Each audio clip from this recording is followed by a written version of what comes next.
It's been a frustrating interleague series for the Athletics. Friday night, the Braves' Mike Foltynewicz no-hit bid was broken up in the bottom of the ninth as rookie Matt Olson hit a big fly, but it was still not enough, and the Braves took game one. Yesterday, the A's squandered the game with some sloppy play, and the Braves' young shortstop Dansby Swanson continued his clutch hitting. Today, the A's will look to salvage the final game of the series behind the arm of Sean Manaea. It's the A's and the Braves next.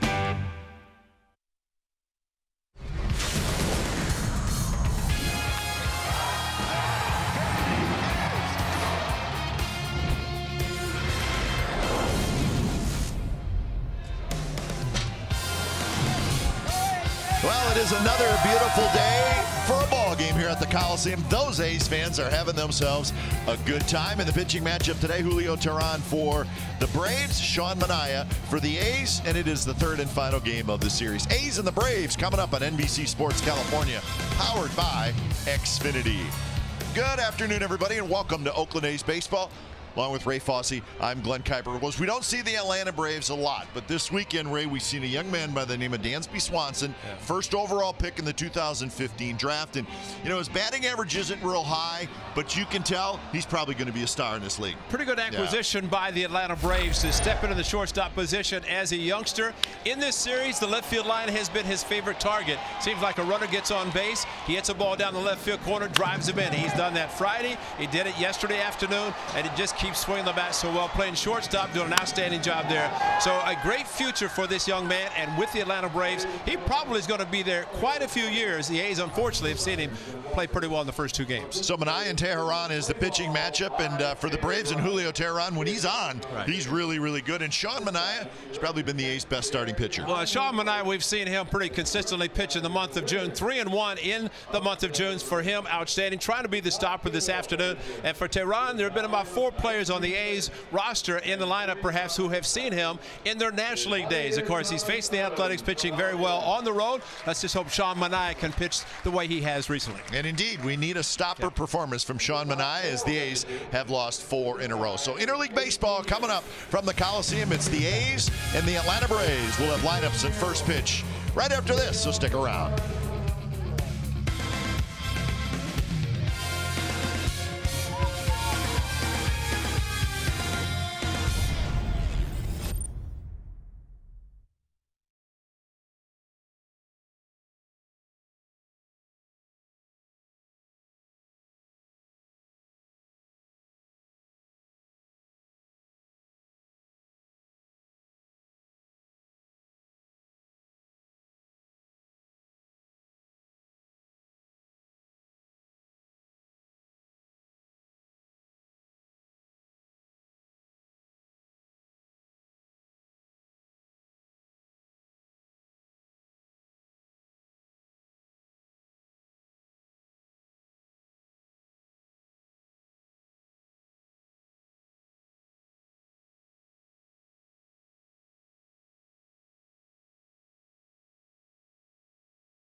Sports California is brought to you by Southwest.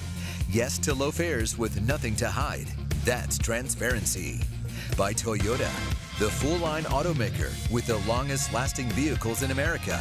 Toyota, let's go places. And by Jack in the Box. Come try the new sweet or spicy barbecue bacon cheeseburger and chicken sandwich. Limited time only.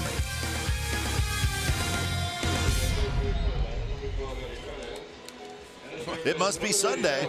And they're small. Oh, yeah. And look at the guy. Kid, he lost his hat. A couple of catchers took out in the middle of the field, and they said, "Where do I go?" And then Bruce Maxwell said, "Come back here by me." He saw all the umpires, and they said, "Nope, don't want to go back there." That's cute, though. It's one of our favorites. Yeah. Sunday, the games here at the Coliseum. Game time weather presented by the Santa Cruz Beach Boardwalk. Get to the beach. The admission-free boardwalk is open daily. 70 degrees, a beautiful day, lots of sunshine.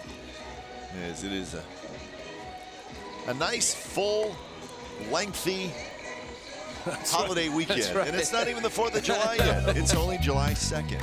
Here's the lineup for the visiting Atlanta Braves for today. It's brought to you by Southwest Airlines, and here it is. Inciarte, Phillips, Markakis, Kemp, Adams, Suzuki, Santana, Camargo, and Swanson. And as I mentioned, Sean Manaea 3-1 in the month of June, this being the 2nd of July, so his first start in the month. But he finally defeated the Houston Astros. That was in his last start, and he hopes to continue. He'll get a couple more starts before the All-Star break today and probably Friday in Seattle. Chance to get closer to the double figures in wins. So Sean Manaea is set to go as Ender Inciarte steps in, and we're set for baseball. Braves have won the first 2 games in this series. They won 3-1 on Friday night. They won 4-3 yesterday. Both very entertaining games, tight games, but unfortunately for the Athletics, a pair of losses. Check the socks of Sean Manaea. It's pretty neat. And Maxwell with the red, white, and blue. I mean, they got it all covered today. This one's looped into left center field, and that's a base hit. So Inciarte drops one in for a base hit to open up the ball game. Here's the A's defense. It's Joyce, Brugman, and Olson in the outfield. Healy, Rosales, Lowry, and Alonso on the infield, with Maxwell doing the catching. Yeah, the So red, there it white, is. blue. Yeah, I think I want to say Sandy Alomar Jr. wore that when they had the All-Star game in Cleveland many years ago. But that is America's birthday right there, all in one for Bruce Maxwell. Chest protector, shin guards, mask, got everything. So here's Brandon Phillips with the speedy Inciarte at first. First pitch to Phillips is a little bit outside. Cap, I don't know that in 1776 they actually had sunglasses as Bruce Maxwell. 1779, I don't think so, but you know, not the wraparounds behind the catcher's mask. But it is great to see the uniforms, and I know Steve Vucinich put a lot of time in putting these uniforms together to Major League Baseball. Foul tip, 1-1 the count. Umpires today, that is Stu Shearwater calling balls and strikes, and the crew chief is Mr. Jeff Nelson, who is down at first base. And there he is. So 1-1 the count to Brandon Phillips, hitting .291 with 7 home runs, 29 runs batted in. Inciarte, a base stealing threat. Well, today, Andy, 95-mile-per-hour fastball is our fast pitch, brought to you by Xfinity, the fastest Wi-Fi at home and on the go.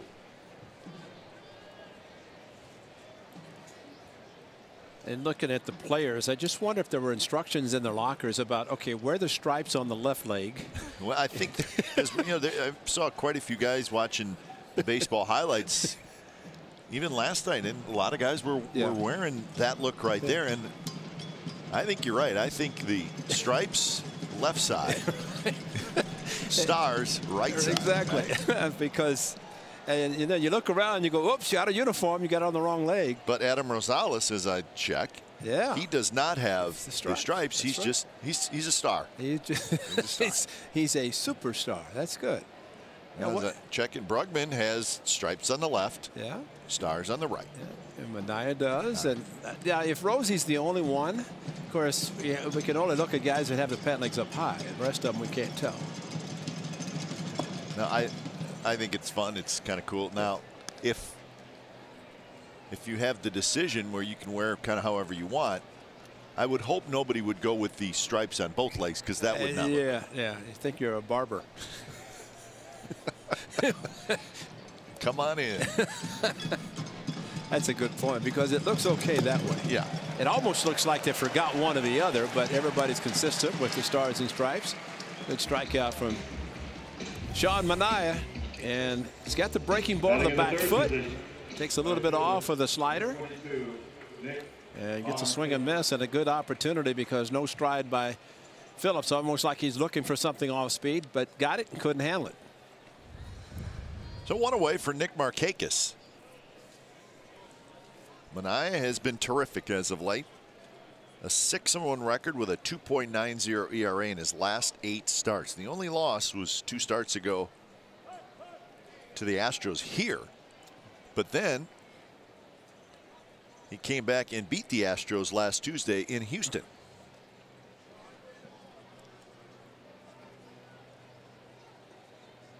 So he's already faced the Astros 3 times this year.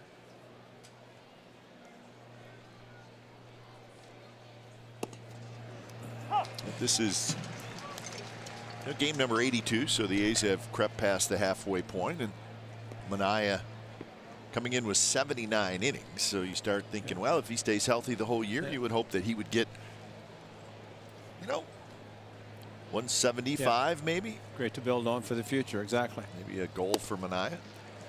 He was saying in Houston, Kite, that when he went on the disabled list after his start against the Angels on the 26th of April, went on the 27th, and had a little shoulder strain. He stayed on longer than the 10 days. And he said probably taking that time coming back from that, and that's since then is where he's had his success. As he was 1-3 counting the first start back from the disabled list, and look at his record now. So like you said, with those numbers that you pointed out, he's pitched extremely well. And maybe he can be the stopper today, because the A's need somebody badly. That's a good look, but not the memo of the Oakland A's, though. Strong effort. Yeah. 1-2. Ciarte dives back.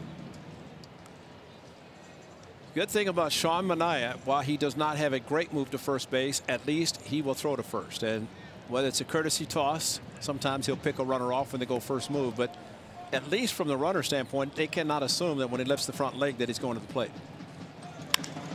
This one's hit left center field. Joyce on the move, and Matt Joyce makes the play. Whirls around and gets it back in quickly. And Ciarte has to hustle all the way back to first.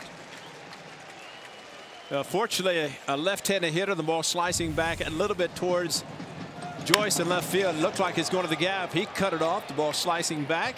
And Ciarte had actually crossed the bag, but as always, good base runners will make sure they retrace their step, including stepping on the bag on the way back to first. And he thought the ball was in the gap. He's going to score, so he hit the bag. He rounded it. Watch as he touches it going back.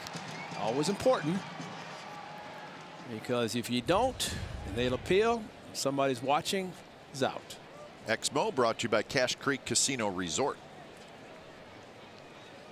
So 2 outs, and Ciarte still at first, and here's the designated hitter Matt Kemp.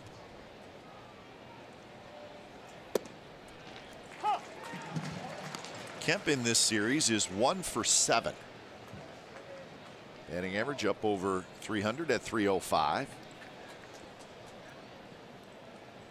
He has DH'd in all 3 games in this series.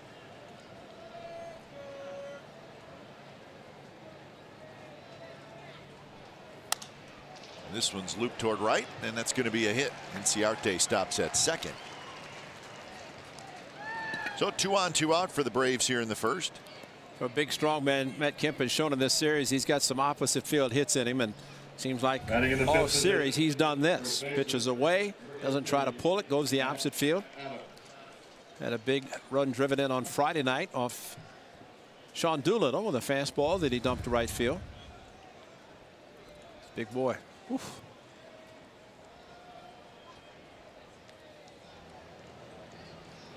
Speaking of big boys, here's Matt Adams. Oh, He used to be bigger. Yeah, not as big as he used to be. You have to give a lot of credit to Freddie Freeman, who had his rehab assignment last night started. He comes back. He's going to play third, at least as offered. We'll see what happens. But Matt Adams has played so well, they want to keep his bat in the lineup.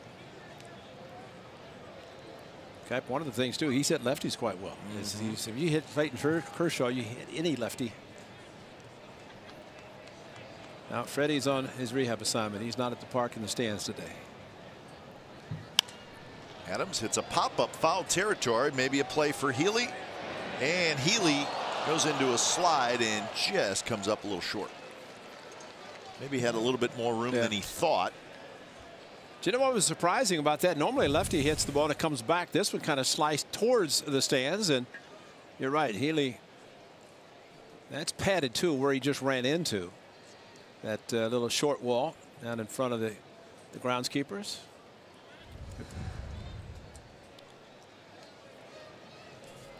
So 1-1 the count to Adams. So another chance for Matt Adams. Adams was 1 for 3 yesterday. Was not in the lineup on Friday. And he hits one high in the air, playable in right center. Brugman grabs it side retired. So a couple of runners stranded for the Braves in the top of the first.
Brought to you by Southwest Airlines.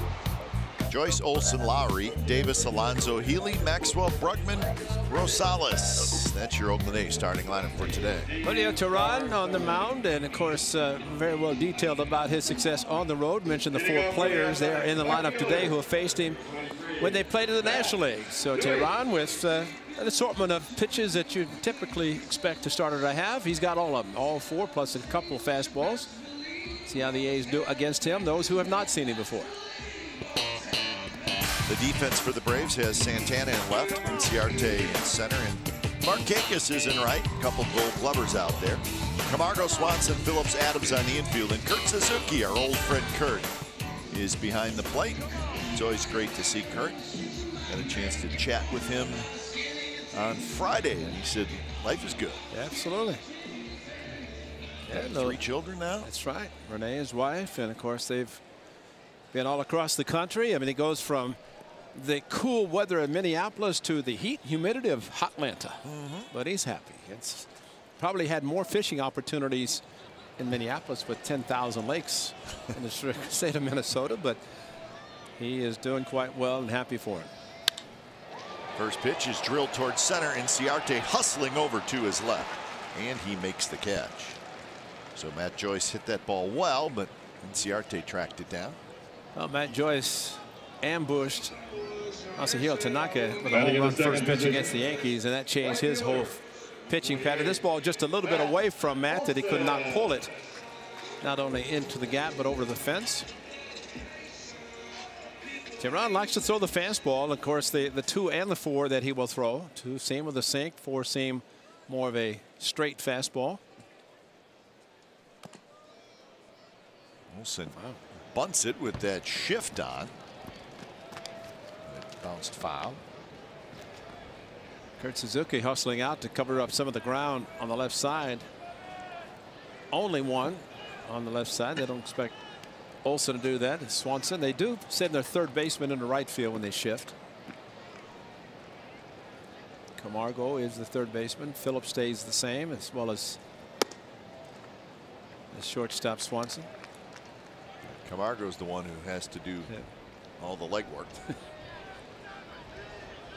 Fastball slider is kind of like a bullpen, a relief pitcher, sinker slider. But the 2 fastballs, that's why 63% fastballs that are thrown. Well, this guy's got good stuff. I mean, he's been an all-star twice. 2014 and then again last year.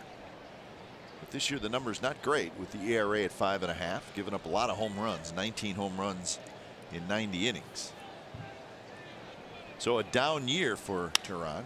That one is lined toward left. And Santana's right there. So tough luck for the A's here in the first inning. 2 outs for Lowry. You know, Jed Lowry, is you take this line drive to left field, you think you have a chance, and I'll explain exactly what Jed Lowry has said about this. And he saw it in Houston where he hit some balls. You see where the left fielder's playing, Santana's right to him. He said they do kind of the reverse shift. They on the right side of the left-hand hitter, they pull to the side, but the outfield goes the other direction. That's what happened with Olson. They were playing him to pull on the ground, hit the ball in the air to the opposite field. Pitchcast is brought to you by PenFed Credit Union.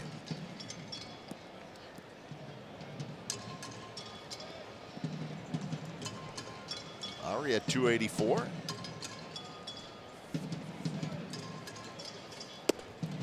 In this series, Lowry is 1 for 7.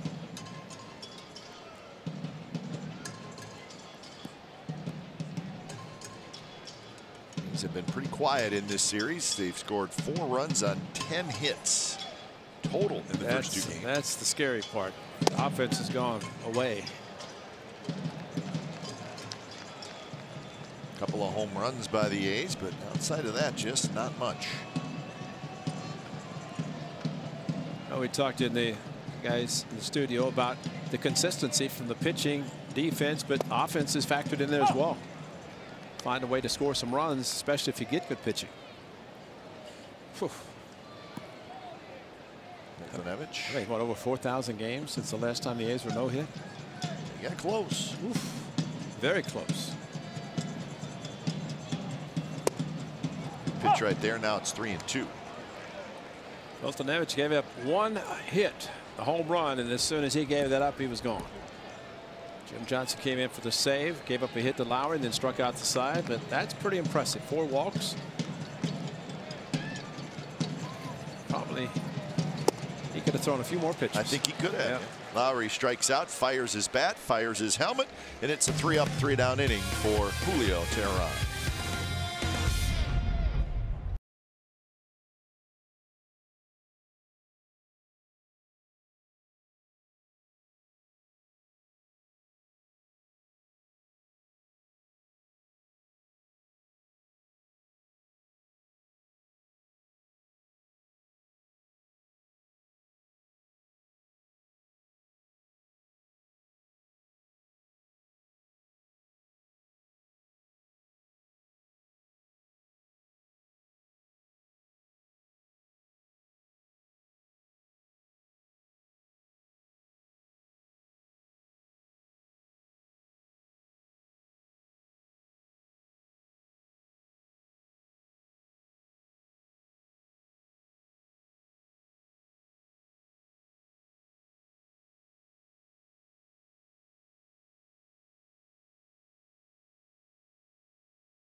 on NBCSportsCalifornia.com. It's brought to you by Max Muscle.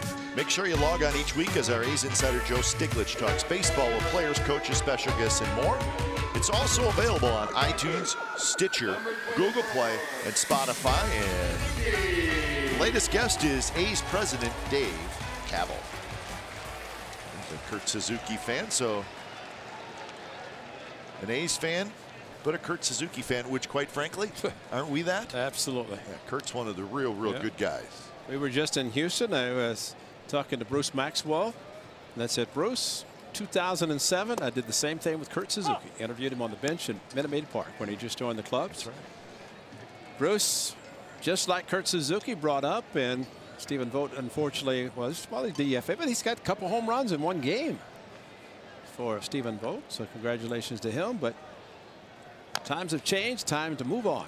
Well, what happens is, and I think it happens with you too, right? It happens with me, is you cheer for the guys that, in your opinion, are just good guys. They'll come up and talk to you, and it's not every conversation is a baseball conversation. And that's exactly where Kurt Suzuki is. Exactly. And Stephen Vogt was the same way. This one's hit to left, and that's hit well, and Suzuki back in Oakland homers. Wow. 0-2 fastball. Looked like it was up and out over the plate, and Suzuki hits his 5th homer.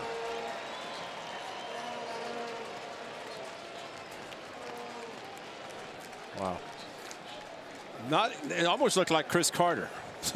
Chris Carter in Milwaukee last year. Similar. Look what this pitch is, way outside.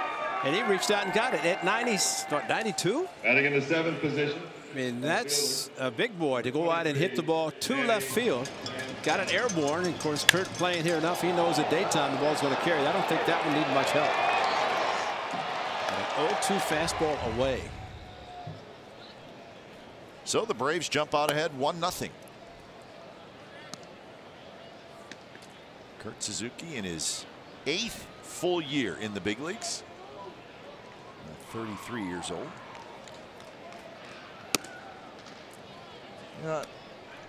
Kurt could play for a while yet if he decides to do that. He's going to be a backup catcher, but nothing wrong with that. Play for a long time.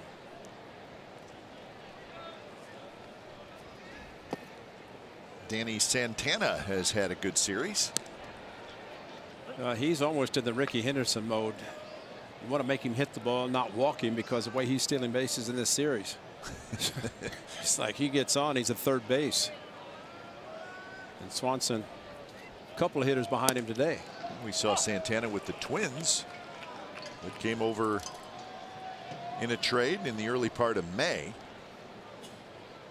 Danny Santana, he's a switch hitter. 3-1 pitch, a touch outside, and it's a walk for Santana, so he's aboard. And let's check in with Angela for the first time.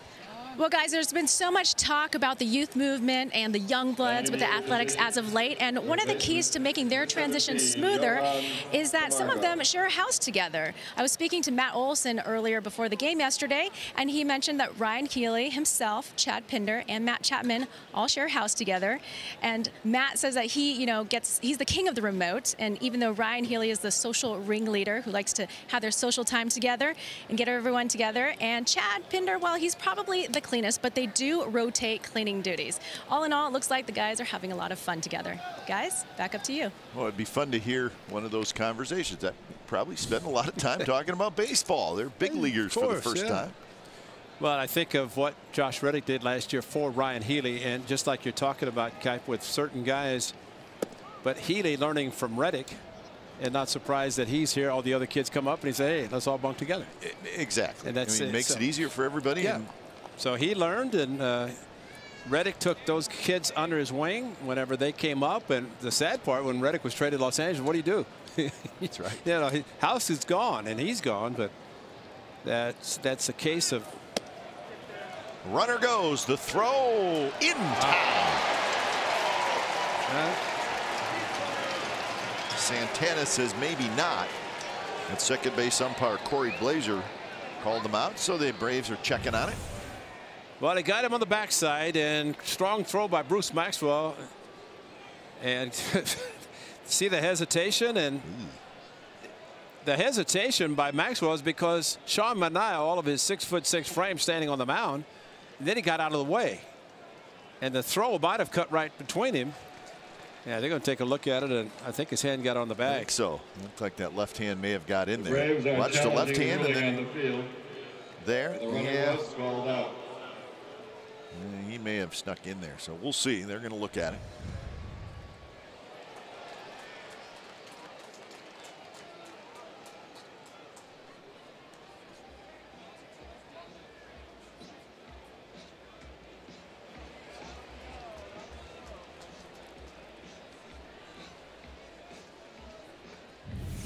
Check this out. Watch Manaea as he delivers the pitch. Maxwell comes up to throw. Manaea standing on top of the mound and goes, whoa. Get out of there. Yeah, and then just a slight, I mean, his motion from Maxwell kind of continued, but there was enough maybe of a hesitation, and they called him safe. Didn't take long because his hand got there, and that's what was shown. Runner was safe. So Stehling on 2-0. But when you're a pitcher as tall as Manaea and the catcher comes up, he's going to throw ideally about belt high. You stand on the mound, whether you're tall as Manaea or not, you're going to get hit. And so he got off a little bit late, but maybe just enough of a hesitation that he got his hand in. But still a strong throw by Maxwell. So runner at second. So you're right about Danny Santana. 3 stolen bases yesterday. That's right. And he's already got one today. And when he was with the Twins, and we saw him a fair amount, I don't remember him being a big base stealer. Yeah. Ricky would be impressed. Absolutely. Maybe not happy, but impressed. Better watch about third. Yeah, he stole third yesterday. Yeah, if you don't pay attention, and you know that's why for a pitcher, you don't want to get in a pattern of looking back, looking to the plate. You want to change it up and look back a second time because you might catch him leaning and take a spin move and get him a second.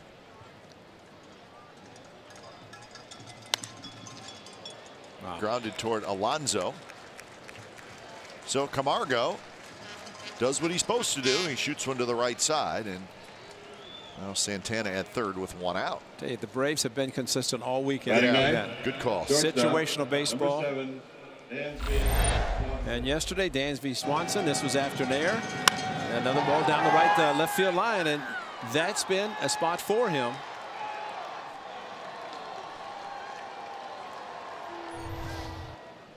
He's had a great series, and especially hitting the ball in that same direction and with runners in scoring position. Yeah, that's a good call by you. They have done everything offensively that you're supposed to do if you're playing small ball. Absolutely. I mean, I just looked right on Friday night, and you don't hear this stat talked about really much, but runners moved up. 3 times they did it. That's right. Yesterday once. They just did it again today. And you know that at bat started 3-0 for Camargo, and he could have said, oh, I'm going to get a pitch, I'm going to pull it. Instead, gets 3-2 and gets a pitch that he can't hit to the right side. And those things a lot of times will not show up in box scores. It'll show up as an offer. But if you're a winning team, all those little things result in runs. And now Sean Manaea needs a ground ball, and he got one to Camargo, but that was intentional. He's more of a fly ball pitcher. Swanson had a good swing, fouls it straight back. Well, the Braves are playing well. They've won 10 out of their last 14, and they're in that spot that the A's would love to get to. They're closing in on 500. That's they're right. 39-41. They had a good month of June. They were 16-12. So the arrow's pointing up right now for the Braves. They're 7.5 games behind the Washington Nationals. Nationals not playing quite as well as of late, so they've actually creeped into it a little bit. And they have a big series against the Nationals coming up this weekend before the break, and some of the Braves are saying that could be a determining weekend. See the Mets 9 back. I mean, it's not that. Well, if the Nationals aren't playing the way they did, they were here, then that's a different story. Still looking for back end of the bullpen help, and they may really go after it in this month of July. Swing and a miss. He struck him out. Manaea with a huge strikeout on Swanson, who He's been so clutch in this series, but not that time. Well, this time the fastball in. Maybe they changed the direction. It's supposed to be away, but it runs inside. And it seems like pitches away. He's been able to rake down the left field line, but this heater on the inner part of the plate could not catch up. Can't touch this. That's what they played whenever he struck out. Fastball 94. They got everything. So here's Ender Inciarte, who opened the game with a soft single to left center field. And I was just thinking, I really honestly was just thinking, be careful with the bunt, because he's the kind of guy that he'll slap it around. He'll do anything to get on base. Well, then the big out, of course, you look with the runners at third base, 1 out, infield in. But the biggest to me is this one, because really I've always felt there's no pressure on a hitter when there's 2 outs. If he gets a hit, he's a hero. But Swanson was the one striking out. He's the one that all he needed to do is make contact. Pretty good chance a runner would score. So 1-1 the count to Inciarte. He's 2 for 10 in this series. That is fair, and it scoots past Alonso down the right field line. A run's going to score. Inciarte is going to have a double. So Yonder got over there. Or if that ball didn't kind of stay down a little bit. So it's an RBI double, and the Braves lead 2-0. But we're going to show the pitch. Look at the location. Look where this pitch is. Inside part of the plate. And Cap, if you remember back in Texas, when a guy named Joey Gallo got a slider slow on the inner part of the plate, hit a 3-run home run. Manaea with lefties, if he pitches away, this pitch is in, he pulls the hands in, so he's able to pull the ball down the line. If the pitch is away where it's supposed to be, probably would have been right to Alonso at first, and the A's are out of the inning. Instead, inner part of the plate, he hooks it, ends up being a double. And a 2-out double.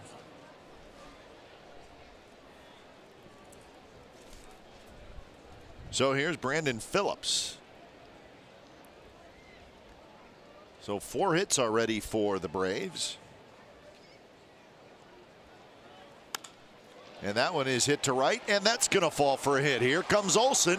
Here comes the throw to the plate. It's there. The tag. Got him.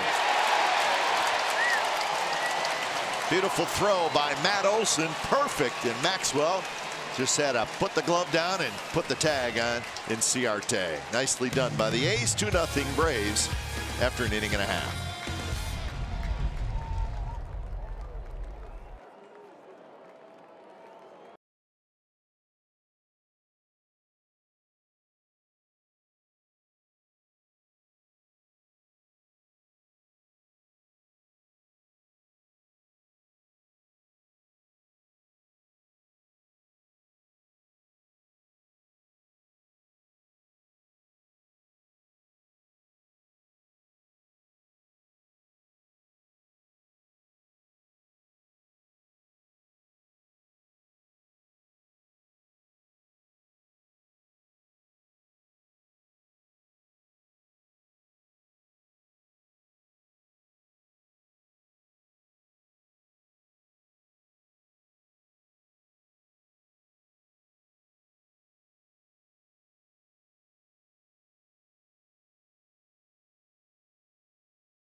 This out. Pretty good speed at second base, Inciarte, but how about a gun by this man?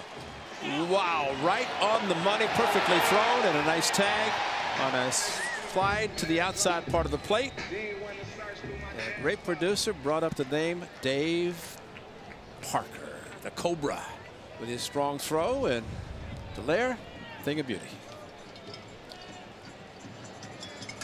First pitch to Chris Davis, a strike down around the knees from Julio Teheran, who had a 3-up, 3-down first inning.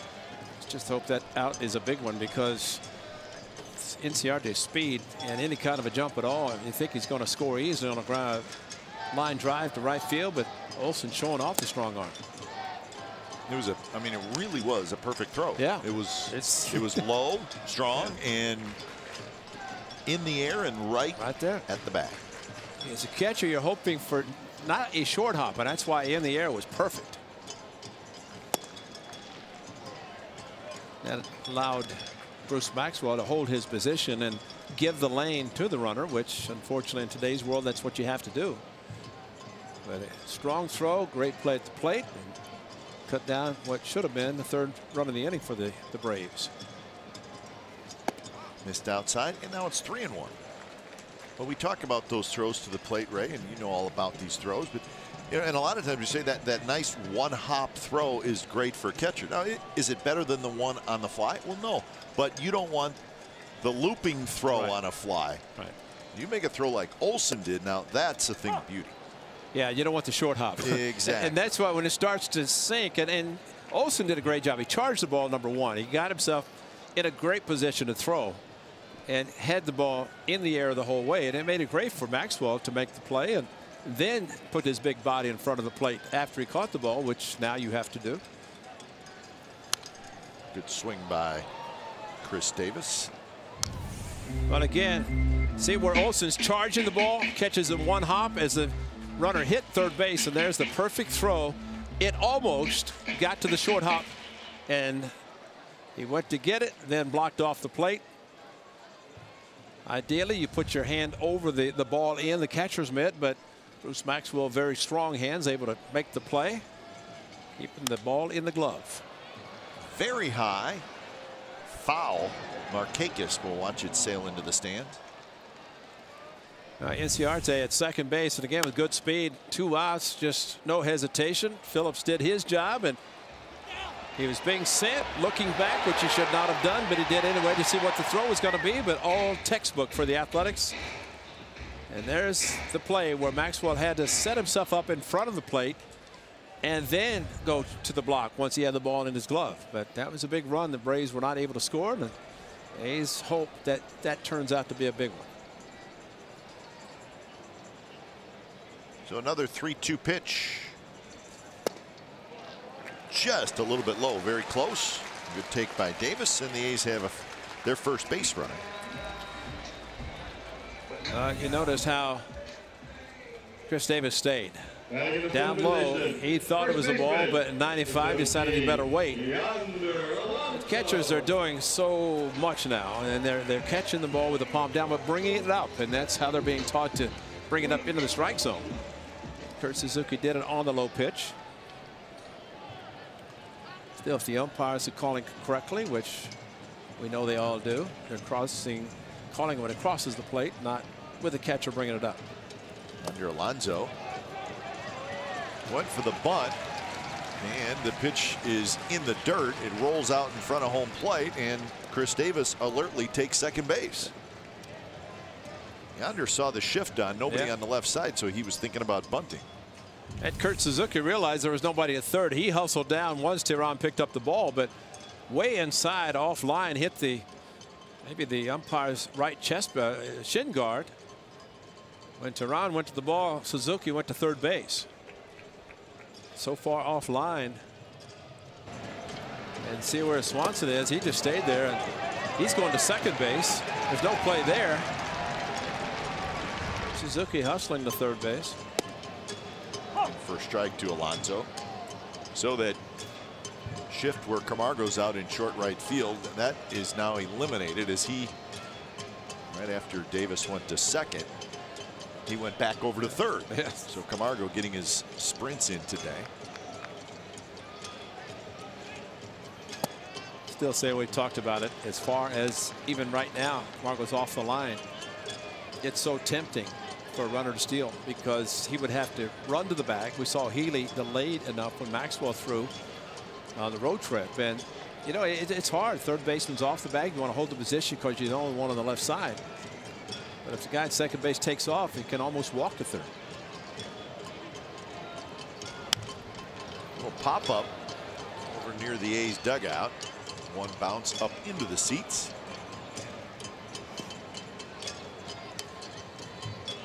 Happy youngster. A couple rows back behind the A's dugout.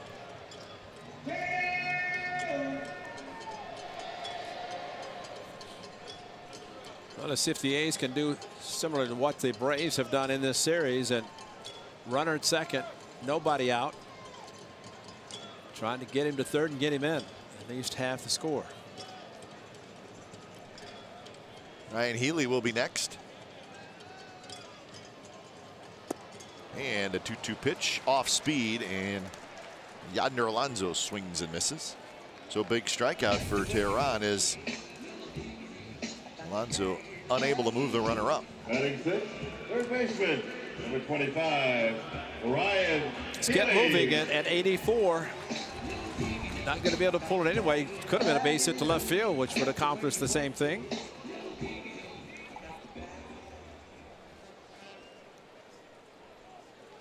So here's Healy, 276, 19 home runs, 51 RBIs. Healy also has 18 doubles.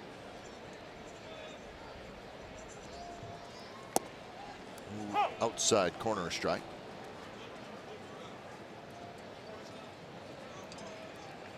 Ryan Healy leads the Athletics in hits. He's got 86 hits. Jed Lowry is second with 82.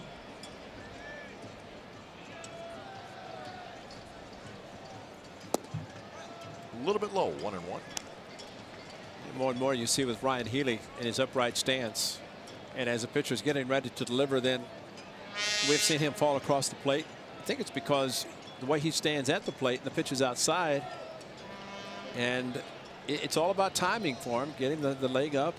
But being upright like that and the pitch away, watch what happens. And that one is lined to right field, just foul. Well, it's always nice to be young and able to take a lot of bumps and bruises and come back the next day. This one fouled off his lower body, off his left foot. He went down, stayed in the game. And then how about this one? Puts his glove down with a hard slide. He gets it. Well, it looked like his wrist kind of wrenched a little bit. But in the game today. See, Tehran threw the pitch up, and when he almost hit a double down the right field line, that's a perfect pitch for Healy. You make a mistake in, drops the head of the bat, and it's away and up. He'll take it to the opposite field. Stays away to even the count at 2-2. Bruce Maxwell in the on-deck circle. Braves scored 2 in the top half of this inning.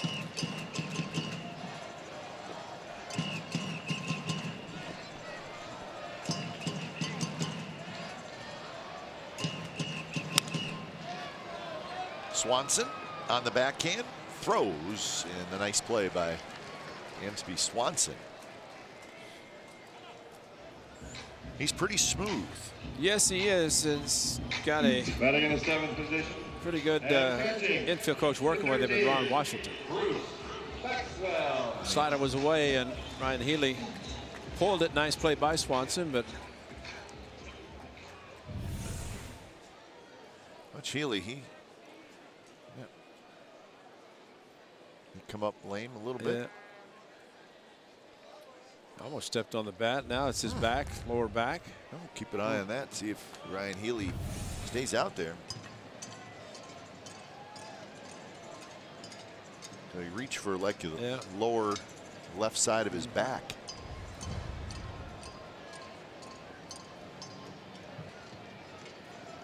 Maxwell takes a strike. 1-1 the count.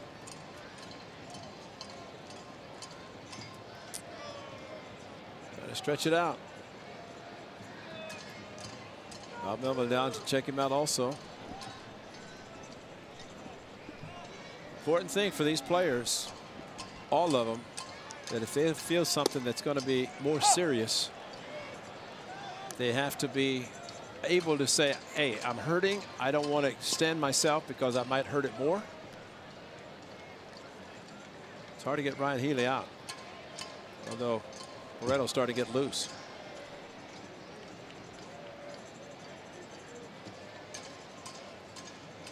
So 1-2 to Maxwell, and it's in the dirt, blocked nicely by Kurt Suzuki.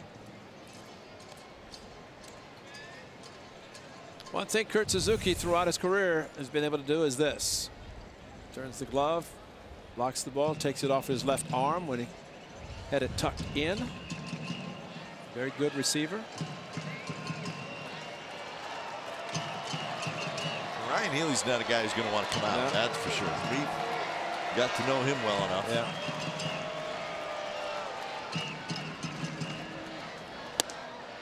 A little bit inside. Tehran thought maybe it was strike 3. You know, if that's the oblique area which they're talking about. And Tehran, the ball came back, but not quite enough. He was heading to the dugout. Nice strikeout, and oops, a little hop, skip, and jump, and let's turn around and get the ball back.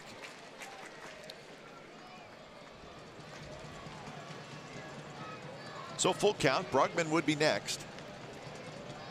Chris Davis led off the inning with a walk.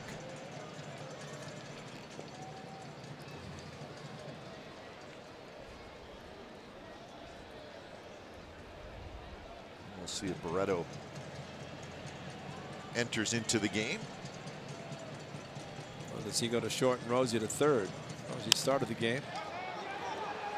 Hustling over Camargo, and Camargo looks like he had trouble finding it. So a break for Maxwell. Welcome to the sun at the Coliseum. The foul territory and the sun combined. He's got his glove, he's got the sunglasses on, and he has no idea where the ball is. Especially when he took his glove down at that point, he had no clue. Everything looked good to there, and then you try to find it. Foul territory, you don't have to worry about it, but boy, if the ball's in play, you've got to run hard because of something like that that can happen.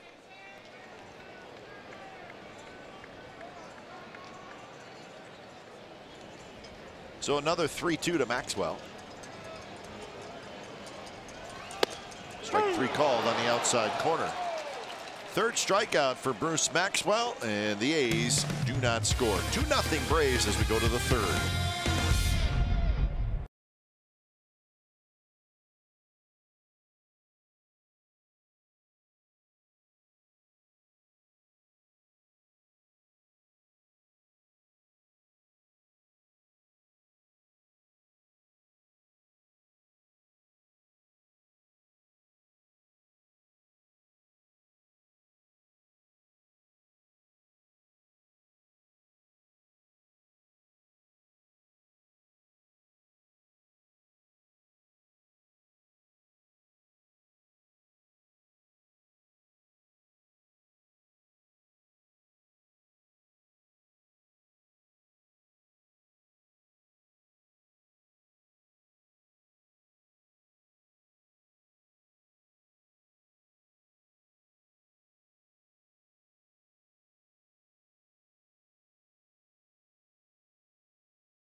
Brought to you by Max Muscle Sports Nutrition Petaluma.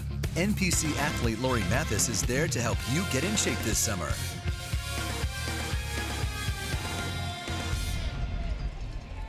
So 2-0, the Braves lead. As expected, Ryan Healy has come out of the game. Adam Rosales comes in. Hitting He's out at the third. number 22. I take that back. Markakis. Stand corrected. Rosales moves over to third. Franklin Barreto comes in the game. So Rosie at third, Barreto at short. Healy is out. Well, this is Healy showing Chad Pinder. Right. They're roommates. Yeah. Right there. Ow, ow.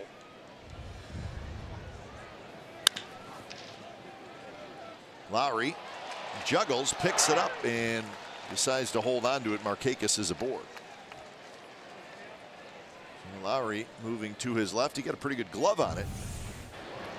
See what the ruling is. Oh, hit pretty hard, and he did get to it without leaving his feet. But as he reached down, hit him like he closed his glove a little quickly. Closed it there. Let's see. No, hit him up on the thumb area. And geez, an error. And even though Lowry, I mean, he ranged quite a ways to his left, I think that probably is an error. Would you agree? Well, because if he catches the ball in the glove, yeah. If you catch in your glove, and you know it's going to be an out, and you know when you reach for it, sometimes it's not going in the direction that you hope. Jed went forever without making an error, and the first one occurred when he's in the shift, and the ball hit the lip of the grass. The fourth error for Lowry now on the season. Well, the A's had to play through some poor defense yesterday, and they just couldn't do it. It ended up costing them. So that error is. Barreto, what a play. And that is a double play. Beautifully done by the A's. Started by Franklin Barreto. That was a smash. Kind of a high backhand play, and Barreto handled it. Well, he had to go to his backhand, put the glove up very quickly with a hard hit ball, and then Taylor made after he caught the ball. And I think if Ron Washington could cheer, he would, because that is a great play that he just watched Barreto make.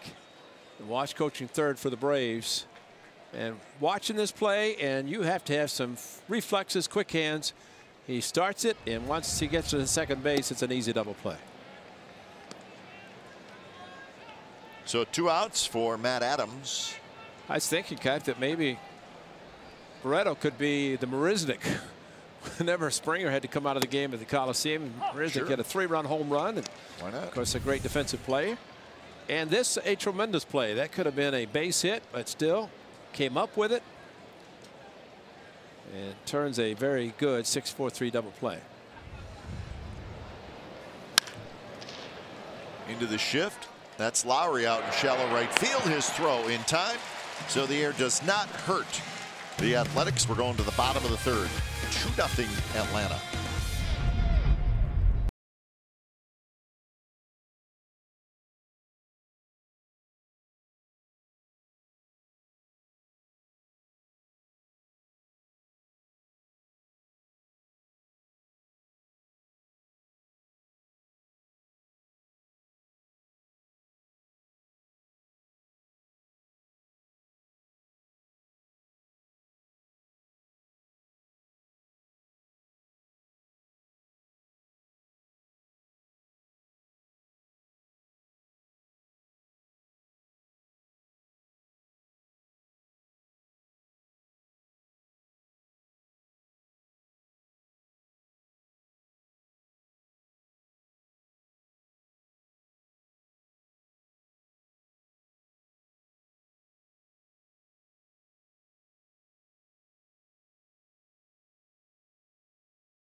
greatest of all time, Rickey Henderson. Well, on July the 15th, the A's will honor Rickey in a memorable pregame ceremony. 20,000 Rickey Henderson Oakland jerseys driven by Chevrolet will be given away. Don't miss out on this special night versus the Indians.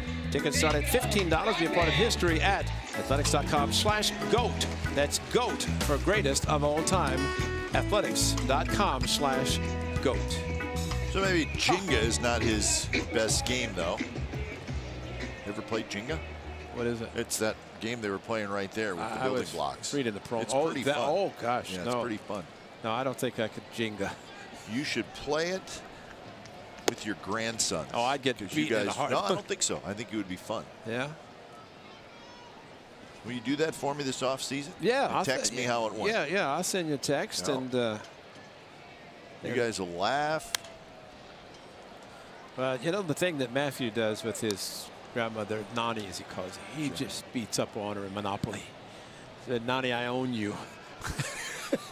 Pay up.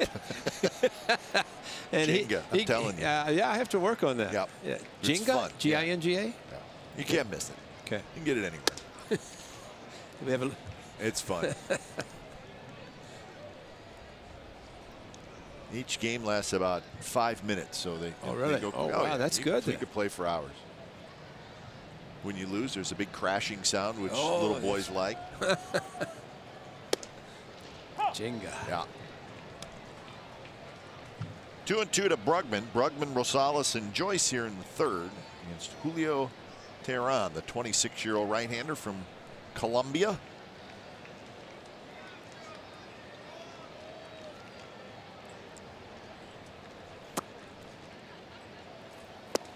Good pitch there, and that is strikeout number 4 for Julio Teheran. When he is on, I'm telling you, he's really, really good. Well, watch this ball go down. Takes something off, goes down, and at 87, as the great late Lon Simmons would say, the boys aren't too hitterish today. I mean, they weren't hitterish on Friday night either. Foltynewicz almost no-hit them. Yesterday afternoon, Chris Davis the big home run to tie it, but then gave it back up. Interesting splits for Teheran on the road, 5-0 with a 2.89 ERA, but at the new ballpark in Atlanta, SunTrust Field, a 7.58 ERA. Well, they say the ball carries there, so maybe that's part of it for him. This is his 5th year in the big leagues. His records by year: 14-8, 14-13, 11-8, and 7-10. And he's gone over 200 innings in 2 of those 4 years, and got a chance to do it again this year. So he's pretty good. And you see his name pop up in trade rumors all the time. And one of the reasons is he's pretty good, and he has a contract that's through 2019 with a club option for 2020. And there's another strikeout. That's strikeout number 5. 2 outs. 19 home runs, 13 at his home park. How about that? I guess from what we've read, it is a bit of a hitter's park. I actually asked Kurt Suzuki about it. He said, you know what? He said, to right field, it's really short. He said it almost plays like Yankee Stadium in right field, where it's just the fences aren't far, and guys, they think about going that way. Sure. Well, you can change your swing as a right-hander, especially if it can go that direction. I knew something was wrong when Chip Caray said I could hit 10 there now, which is not good. Well, that's the thing when you build a new ballpark. I mean, you can plan it, and you do plan, but you don't know how it's going to play. That's right. And you don't know until they start playing games there. And once they start, then all of a sudden you got left-handed hitters. I mean, why would you? Why would you do anything with the right hand? That's the Yankees said. We don't want right-handed hitters because of the short porch in right field. We want left-handers. Although Aaron Judge changed all that. This one is popped up foul. And once, obviously, a ballpark is built, you really can't change a lot. I mean, I guess if you bring the fences in, but I don't know that you really want to do that if you build a ballpark and you have it the way you want it. You just have to sit and wait and see how it all plays. Did they do that at Citi Field? Did they bring the fences in? They did, yeah. Yeah, that's what I thought. Right. Yeah, because when we were there, and I think since then they brought them in. Pop foul back. But, you know, I guess what I'm saying is just structurally you have to be able to do it. And right. Safeco, yeah, they brought the fences in. And for the most part, you can do that in most ballparks. But if the grandstands come right up to the wall, well, then it would be hard to move the fences back. Safeco, of course, they moved them in. And as Ray said, Citi Field, they moved them in. Well, and as the A's go forward, as Dave Campbell, the president, said he'd name a site this year, but that's some of the considerations, some of them, that they will go forward. And, you know, what kind of team are you going to have? And I think the A's are in the process of trying to determine some of the young players going into a new stadium. And, you know, what are their strengths? And let's build a stadium to their strengths and continue along that path with future signees. 3-2 pitch is low. And Matt Joyce with the 2-out walk. Well, it looked like their Cap is a case of I'd rather throw you a slider 3-2 and walk you instead of throwing you a fastball and let you hit a home run. And maybe the numbers that he's given up home run wise contributed to that call by Kurt Suzuki. A slider that was out of the strike zone. So here's Olson, who hit a shot to left field that Danny Santana grabbed in the first inning.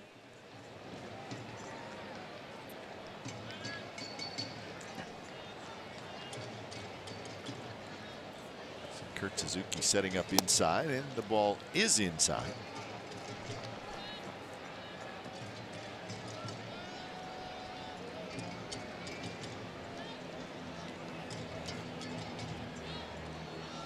He's still looking for their first hit. They've had a couple of base runners.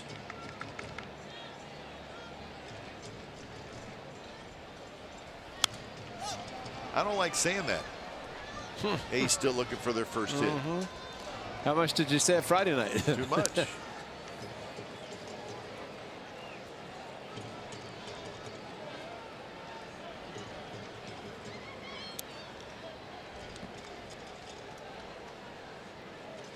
So 1-1 the count to Olson. So 2 walks, 5 strikeouts.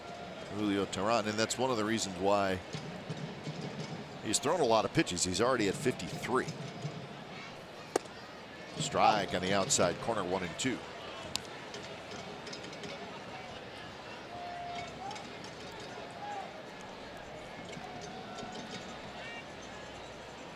.24 balls, 30 strikes. Not a great ratio, but a lot of pitches, like you said. And of course, the Braves have done well with their starters so far in this series. High fastball, swing and a miss. So a walk and 3 strikeouts for Teheran in the 3rd inning. He's got 6 Ks in the game. 2-0 Braves.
2 stints with the Athletics in his career. Of course, he broke into the big leagues with the A's in 2007, was traded in 2012, and then remember he came back to the A's briefly in 2013.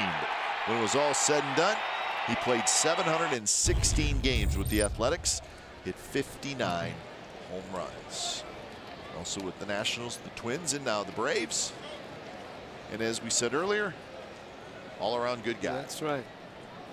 Except when he hits 0-2 fastballs for home runs. I know. What's he doing? But you talked about how when Kurt got here, and he joined the team, and at that point, I mean, Kurt was a big prospect for the A's, and A's obviously felt he was ready. But Jason Kendall was the catcher. Jason Kendall, we love the guy, but he did not want Kurt Suzuki around. And we don't say that in a mean way, but Kendall's like, I'm the catcher. I got exactly. this. Well, and you understand Kendall's point of view. Absolutely. And the A's wanted Kendall to mentor Suzuki. He said, I can still play. That's right. I'm not going to. And he said, get me out. And they ended up trading him. And, you know, it's if the player feels that way, then you have to accommodate. And they did. Well, and in fairness to Jason Kendall, he's not the only veteran who would say, you know, I'm not into mentoring.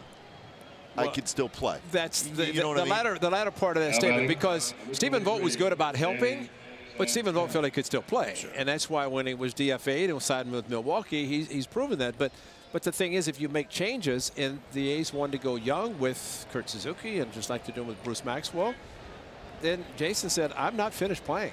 I mean, I don't want to be a coach right now. He's doing a great job as a coach for the Royals now. But a couple of shoulder surgeries, and he had to depart.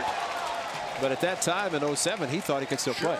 And he still could. And there's nothing wrong with him wanting to go on to someplace else so he could play. And he went to the Cubs. 0-1 to Danny Santana, who walked, stole a base, scored a run. And Danny Santana has been a thorn in the A's side. Whoa. The same guy. Same guy? Yeah. Wow. Was that 2 foul balls caught on 2 pitches? That's right. Back-to-back pitches. Yeah. Wow. The first one was a rebound that came off the back wall, I believe, and he made a terrific play. This one was right to him. Watch the first one. This is a heck of a play, but it's on the rebound. Oh, hang on. So he said, yeah, I'm the man. And then this one. He just sat down. He's got the other ball in his throwing hand. Wow. That is beautiful. So Santana strikes out. Now just thinking about when we were in Baltimore, the old Memorial Stadium, Rex Barney, the Rookie of the Year, the PA announcer, he would have said back-to-back, give that fan a contract. Anytime somebody made a play, you could hear him bellow over the PA system, give that fan a contract. Well, that young man would have got it twice. Those are great plays. I hope he shared the baseballs. No, that gentleman has been in that area for a while. We've seen him before. And our guess is he's not giving up those baseballs, right? No, he is. No. So Chang's he's on the ground crew now, right? Yeah, he can't catch foul balls anymore. He's got to rake the dirt. Well, see, some guys rake and hit home runs. Chang gets the rake to actually rake the ground. Hey, Chang. You can really rake. Yeah. Tell you what, Clay Wood's son has been enjoying this weekend because he's had Wash hitting ground balls to him, working with him. Doesn't get any better than that. Camargo fouls it, and it got a pretty good chunk of Maxwell. Yeah. We've seen Bruce Maxwell get hit quite a bit, and that's always scary. Now, it may not have been in the mask. Let's see. Well, it did. He got a double hit. Yeah. See where the first contact was made. Right off the top of his glove. Knee, shoulder, face. Wow. Which hurts the most? So you want to be a catcher? Why not? You get hits like that, you're going to give a lot of kids a chance to come to the big leagues. But that does happen. I mean, that's That's why your pain threshold on a 10 scale is about 9.5 towards 10, because you have to endure the pain. Then they expect you to go up and hit when you put the bat in your hand next time you come up.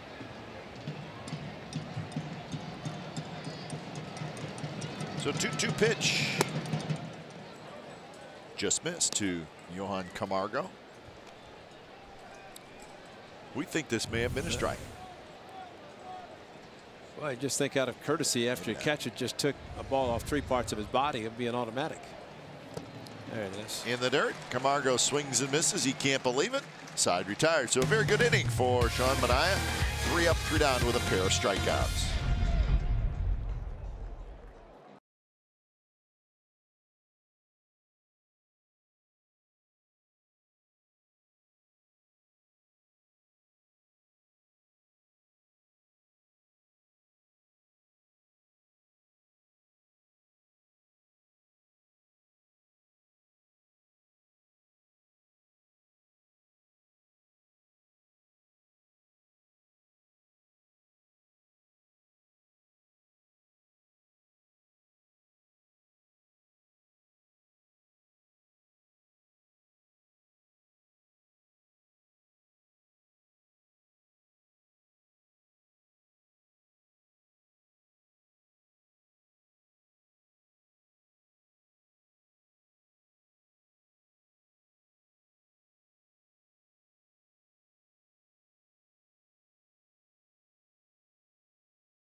The happy hour. It's also available to listen live and as a podcast at NBCSportsBayArea.com.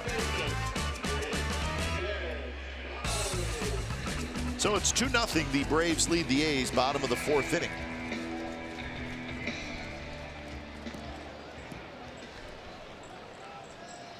You see the 4th of July celebration with both teams wearing the holiday hats.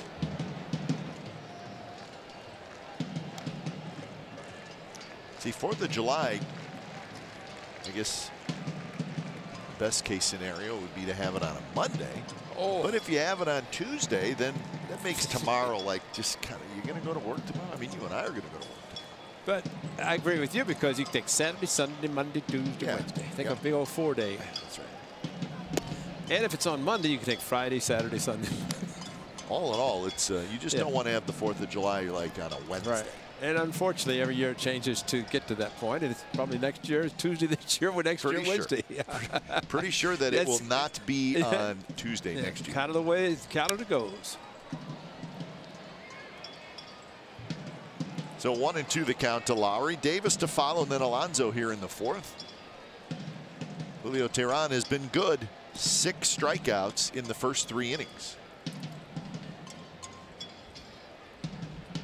And he's used all of his pitches to accumulate the 6 strikeouts. Good fastball up in the zone. Change-ups out of the strike zone down. Well, as I look at Teheran's starts this year,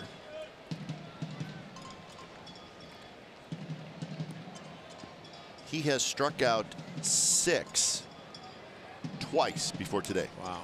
He looks like a guy who would strike out more. Right, 6 already in the 3 innings. Of course, he's done it here today, and that's kind of basing our theories off what we're seeing today. But just looking at his numbers, he's really not a high strikeout pitcher.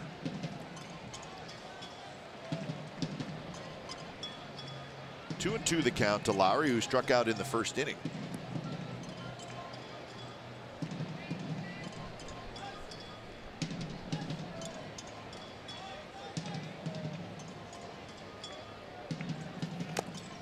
just got a piece of it. Maybe a little piece of Kurt Suzuki.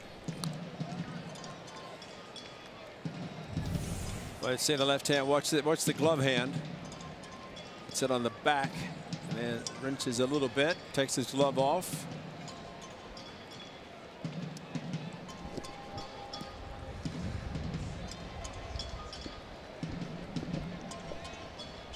So Maxwell, he's gotten beaten up today, and now Kurt Suzuki.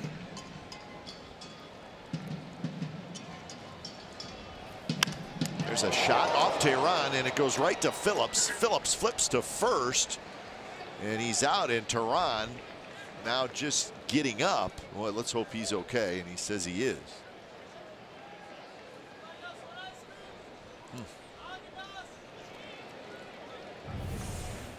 This is so scary when this happens. You could hear flesh. He may have got his. I think he tried to get his glove up. Yeah, he got something sound. Let's see what we can see in the follow through. Oh wow, got his glove right in front of his face. He stayed down because his heart was so far from where it's supposed to be that he finally realized, I'm okay. Chris Davis. It looked like he got his glove up Just in maybe time. in front of his face. Yeah, exactly. Well, the follow through, get the glove up right there, and it still almost got him. Wow. Well,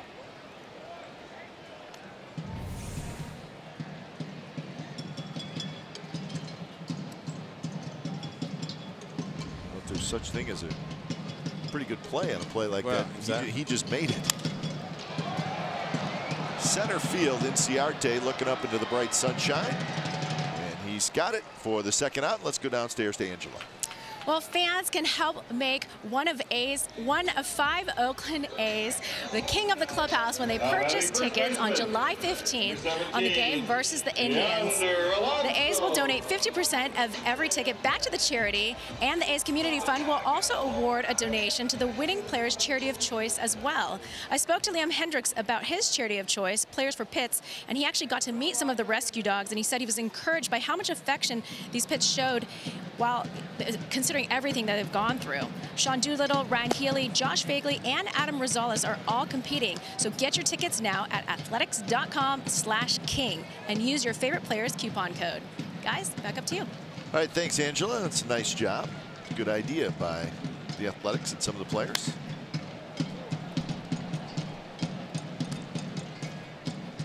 So with 2 outs, here's Yonder Alonso. Alonso struck out swinging in the second inning.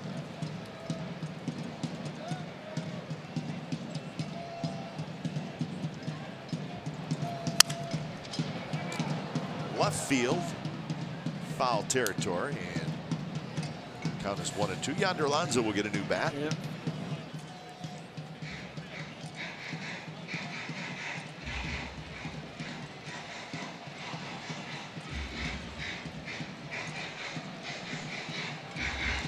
Whoever is on the A's representing the A's for the All-Star game, it'll be in Miami. That's a National League park, so it'll be American League uniforms, or at least road uniforms for the American League. That will be decided what tonight. Was it 6 local or 6 Eastern? Tonight is the day. Markakis will play it on a hop. So Alonso has the first hit of the game for the Athletics. It's a 2-out single. Something he was trying to do his first at bat. They stayed away. This time the ball in, pulls his hands in nicely at 96. Did not get a pitch inside to do that with Chris Davis at second and nobody out. This time he gets the fastball, and that's good hitting. When you have the third baseman playing that close to the right fielder, it drops in between them. So see if the A's can get something going with 2 outs. Here's Barreto.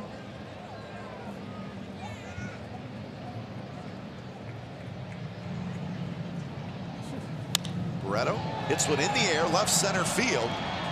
Fairly deep, but playable. Step from the warning track as Danny Santana side retired. So a hit and a runner left, and we're headed to the 5th. Braves 2, A's nothing.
Braves leading the Athletics 2-0. Going to be Swanson, Inciarte, and Phillips 9-1 and 2 against Sean Manaea, who had tough second inning, but he's retired 5 in a row now. And the first pitch is a little bit outside to Dansby Swanson, who struck out in the second. Almost like it took a couple of innings for Sean Manaea to get on track, and sometimes coming out of the bullpen you may not feel great. And a couple of guys on base the first inning, got out of it, then 2 runs in the second. Toward Olson and right. He drifts back and he makes the catch. That's out number 1 here in the 5th. Ray, sounds like good news on Marcus Semien. Good. Marcus Semien played 9 innings of shortstop last night for AAA Nashville. So he's been on his rehab assignment for a little while now. And if all goes well, there's a real good possibility that he could join the A's in Seattle. Now, none of that's official, but he's progressing nicely to the point where, you know, maybe a couple more games on his rehab assignment, and then the A's are, it's possible he could be back with the A's before the All-Star break. And obviously this week the A's play the White Sox Monday, Tuesday, Wednesday, and then at Seattle Thursday, Friday, Saturday, Sunday. So it'd be great to get Marcus back. Just trying to think, there's 20 games that you can play as a position player. He left when the A's went to Chicago and Houston. So I think you're looking at 6 to 7 there. Then this, I think one of the problems for him might be the All-Star break, because once he's activated, he's going to get 4 days off. So I guess that's a consideration if timing works out, that he could stay on his rehab and play through those 4 days in the All-Star break. So remains to be seen, but if he's ready, it's going to be hard for him to not come back. Yeah, well, that's the thing too. If he says, hey, it's Wednesday and I'm ready, well, if you don't bring him back then in Seattle, well, then, like you're saying, it's another 8 days. Right. So we'll see, but it is possible Marcus could be back next weekend. Well, it's something the A's can do as well, because as they play in Seattle, and I think back to when the A's went to Pittsburgh, what, 3 or 4 years ago, when Sonny Gray came up for 2 relief appearances, 1 in Pittsburgh, 1 in Anaheim. Dan Strader was sent out because he was not going to be eligible or really available to pitch for the remainder of the weekend, plus the All-Star break. So the clubs can do that with certain players who have options. Move made today by the Athletics. Jesse Hahn was optioned back to AAA. Zach Neal was called up. So Zach Neal is out in the bullpen for the A's. Jesse Hahn just needs to avoid the Houston Astros. Yeah, he just struggled against those teams. And really what Paul Blackburn did yesterday perhaps impressed the A's enough. 6 innings of really with 1 unearned run. And consider the induction or the introduction he got from Dick Callahan. It's still able to pitch as well as he did. That was impressive. Local man grew up in Antioch, lives in Brentwood, and making his major league debut. Sounded like he had a whole bunch of fans cheering for him as he went to the bullpen, but he did great. Just 6 innings, 1 unearned run. Got a no decision in his major league debut. Quite impressive for the young man.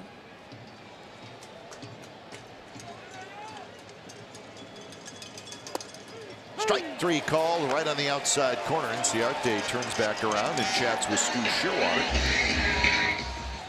This was yesterday, the Blackbirds, of course, wearing the Alton jerseys. A whole bunch of people, said 300 to 400 maybe showed up, and did a great job.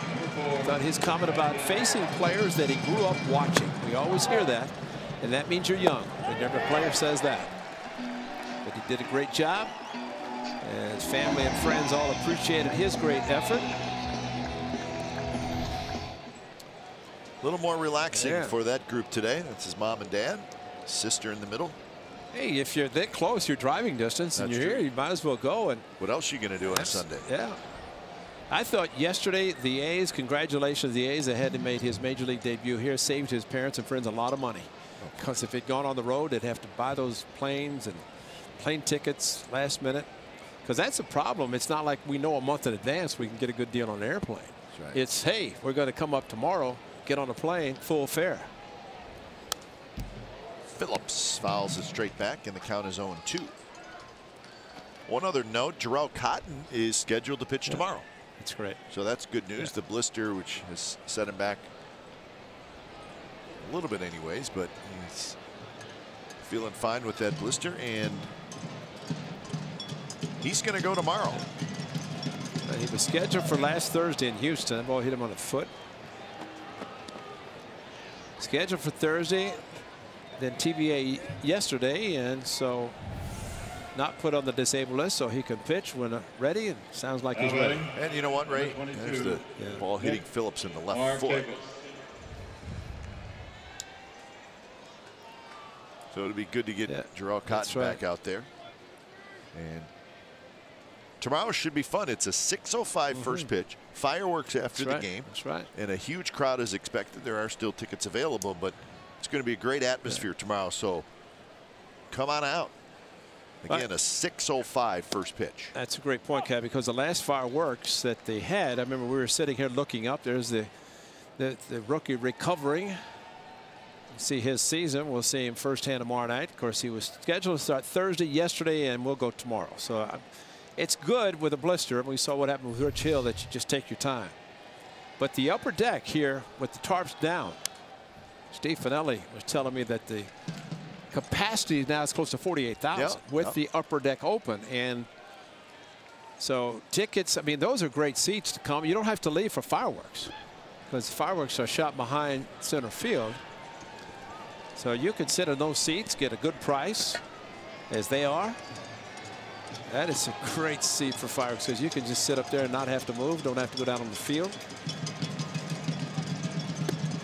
Well, we've seen, as the season has gone on, we've seen more people in the upper deck. But tomorrow night, we will see a whole bunch of people up there. So should be a fun night. Come on out. Good ball game with Cotton pitching, and then you have the fireworks after.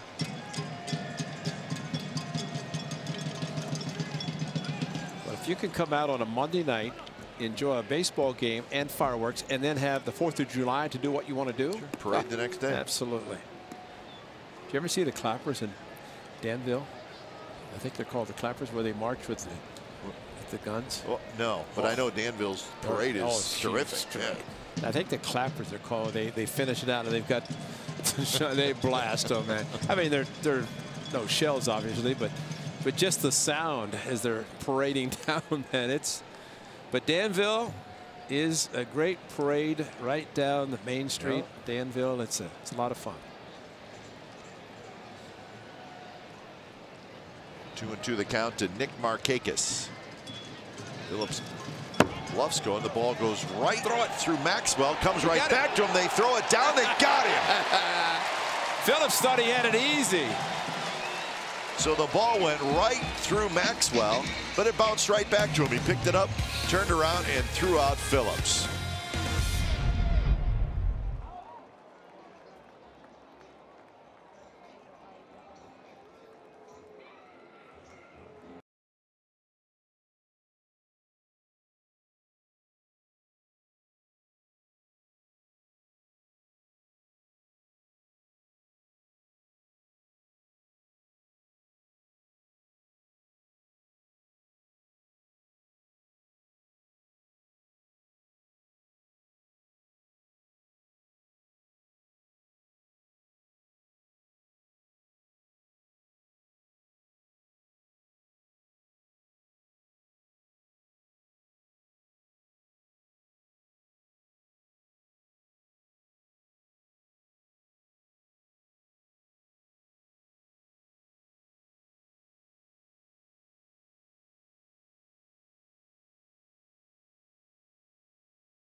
Phillips trying to go to second base. Watch the ball run bounce right back. And Maxwell grabbed it and spun around, and that's the play that they're looking at. He was called out, and it's very close. Now Barreto's taking the throw way in front of the bag, and then had to reach back, and Phillips saw that and went to the outside part of the bag. And that's the question there is, when did Barrett's glove touch Phillips, kind of his side? Do you know what happened, Cap? I think initially Phillips was not running hard, just assumed the ball got by him and didn't anticipate the ball coming back to Maxwell. That's a very strong arm, and then had to hurry. But, you know, there's one of the cases, and I still strongly believe that a middle infielder, we're going to get the decision. And he's out. Beautiful. So close play, call stands, and we're going to step aside again. Bottom of the fifth coming up. It'll be Maxwell to lead it off. 2-0 Atlanta.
You by T-Mobile. Carlos Correa, remember he got off to that slow start. Those days are over. He's got an 11-game hitting streak. He's going to be the starting shortstop in the All-Star game. Jason Vargas, how about that as a trade candidate? Or is he? That's the right. Royals are in That's it. Right. Maybe they'll hold on to him. Then, of course, the All-Star game starters and reserve will be announced today at 4 o'clock. So we'll find out who makes it for the Athletics. Will they get one in? Will they get a couple in? We'll find out.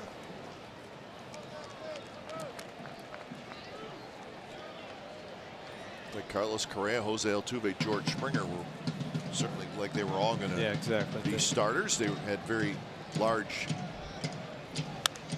leads in the vote count. Maxwell on an off-speed pitch. Swanson gets back there to make the catch. So that's one out here in the bottom of the fifth. Yeah, when you're leading as much as they were as of when we were there at the beginning of the week, I'd say there's a pretty good chance they're going to hang on. And the good news is they all three deserve to start. Absolutely, yeah. That's important because there are some that are selected and you wonder why. And the Astros, they deserve all the recognition they're getting. They, of course, have the best record in the big leagues. I haven't seen or didn't see the attendances this week with the Yankees. Yeah, we're going to get it for you. Good. Hope it's good. BI is counting the tickets right now. But they put it this way. SRO? We know the crowds were huge. Shouldn't be surprised by that. Yeah. You start looking at potential playoff contenders, you know, the way the Yankees are playing, because Aaron Judge is drawing a lot of attention every place he goes. This one's drilled towards center. Inciarte gets back. He's a good outfielder and grabs that one. So 2 away here in the bottom of the fifth inning. Did Judge accept the invitation? I haven't seen. I know that saw that Bellinger said he would go if his father could pitch to him. Oh, we can make that happen. I don't know that. I think Stanton is the only one who has really officially said yes. Bellinger would be fun to watch. Yeah, he's been invited. I think he said only. Of course, his father played for the Yankees, so he wants to be able to have his father pitch to him in the All-Star, which I don't think that's going to be an issue. I think, oh, we've seen that before, yeah, right? Yeah, several have done it that way. Rosales swings and misses. I see Bobby Abreu, I mean, stands out in Detroit. His father stood him. Heck, he was off the charts, and there have been others. You can bring in high school coaches. Cespedes brought Mike Gallego.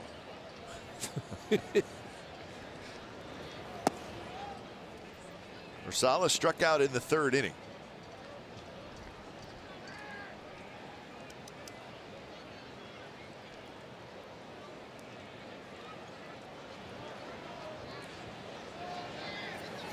High fastball. Lots of movement and another good inning for Julio Teheran. He strikes out a season high 7. 2-0 Atlanta.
Mobile app for live Oakland A's baseball. Stay connected with a fully customizable experience. Get A's home screen icons, app features, as well as game day, live game video highlights, radio broadcast, StatCast, news, and more. Download MLB.com at bat today, right now. 6th inning. Sean Manaea back to work.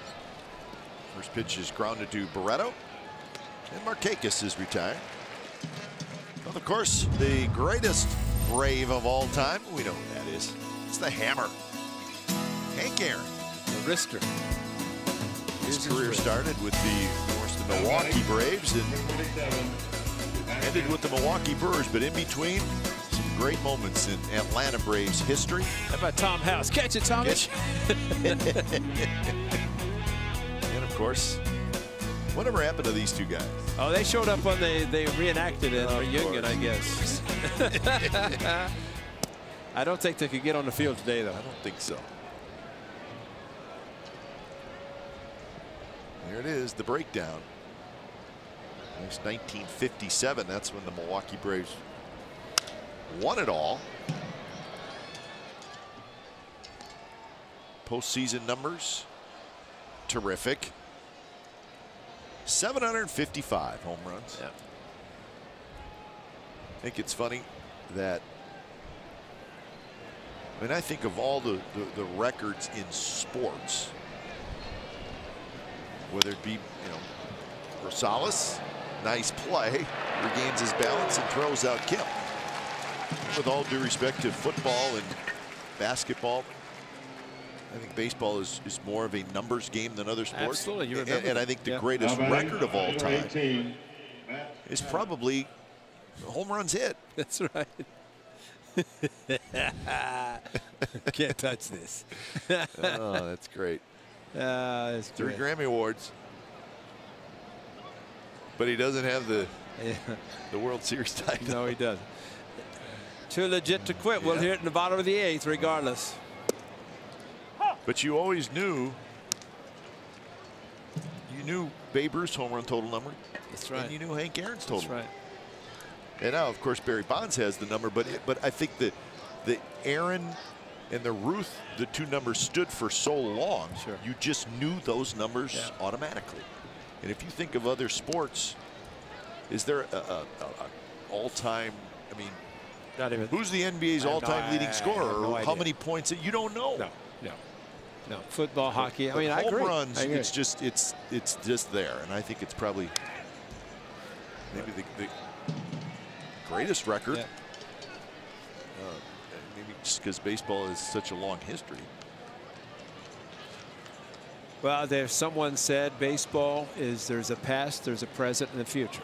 And you think about it, and because of that one sport, you can say that about baseball. The others, it's hard to do that. And Manaea has another good inning, so Sean Manaea is settling in nicely, but the A's need to get that offense going. They need Hank Aaron in their lineup. They couldn't touch this. There's Hammer right there.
Is brought to you by Pete's Cold Brew. The true cold brew that's always cold, so it's always fresh. Pete's is coming in cold to a store near you. Downtown Oakland looking good on a beautiful Sunday. A's trailing 2-0. It's the bottom of the 6th inning. Julio Teheran back to work. Can you find a stadium place there? Sure. Still waiting. Still waiting for where they're going to announce it. So top of the order for the Athletics, Joyce, Olson, and Lowry.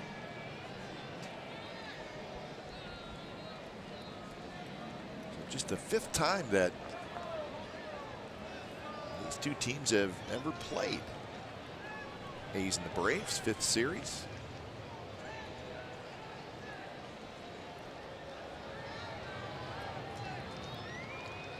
Joyce with a line out and a walk. And he goes after the first pitch and pops it up.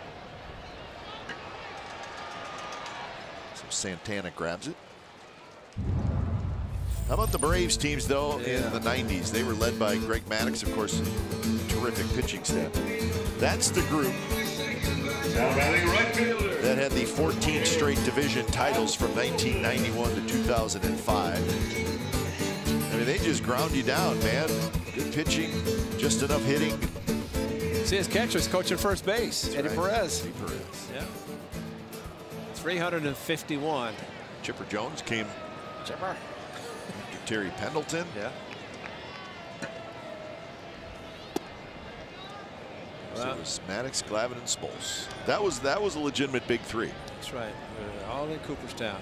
Glavine trying to buy the Marlins. He's in a group to try to buy the Marlins. And Remember when Greg Maddux, Terry Pendleton, third base coach, Eddie Perez at our bench coach, I'm sorry. And then at first is Perez.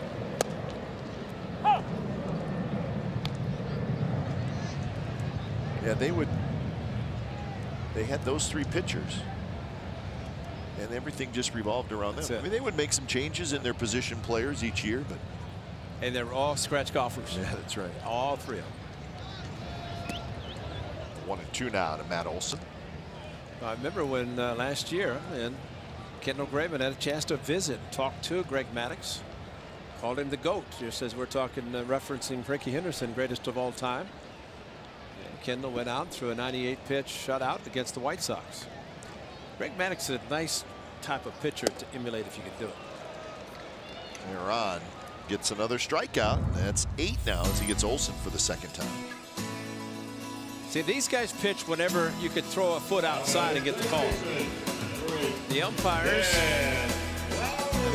the farther you went out, they didn't have the Quest Tech and all the other stuff going on. And you could pitch inside just far enough, but pitch outside mostly, especially for Tom Glavine. Smokes, of course, one of the greatest as a starter, then went to the bullpen, back to the rotation. See, and Dennis Eckersley, probably the 2 most notable to pitch both at the rotation and the bullpen. Smoltz was just nasty. He had a great slider.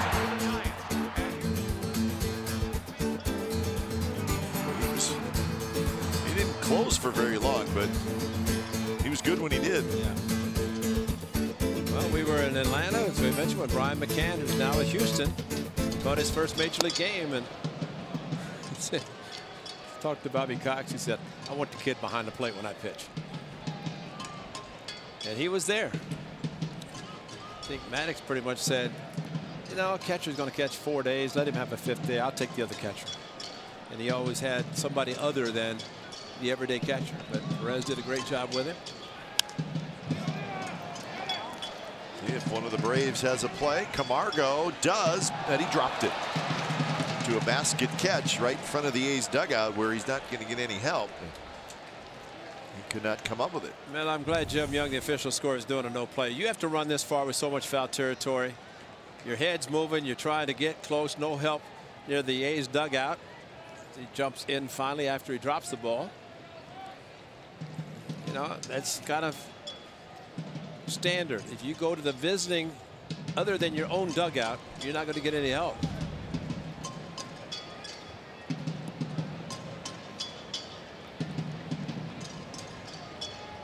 So 1-2 to Lowry, who has struck out and hit a shot back to Tehran, who got a glove on it and ended up grounding out. That one, soft line drive into the glove of Matt Adams, and that's a 3-up, 3-down inning. 7 in a row retired by Julio Tehran.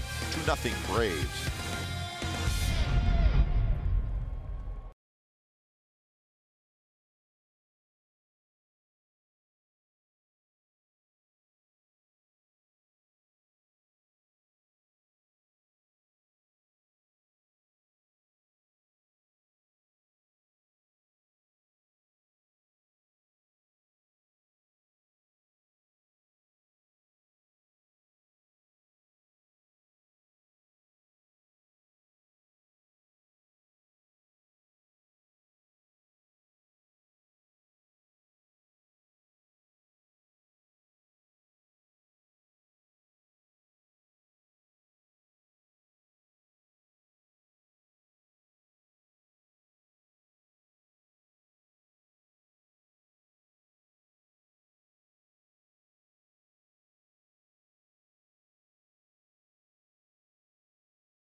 Broadcast on your desktop or mobile device. A's games streamed on the go on the NBC Sports app. Top of the 7th. 2-0. The Braves lead the A's.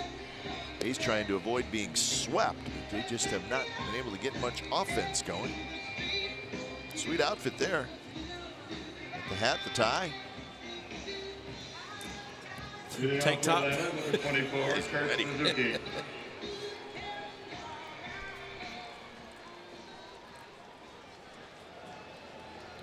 So here's Kurt Suzuki.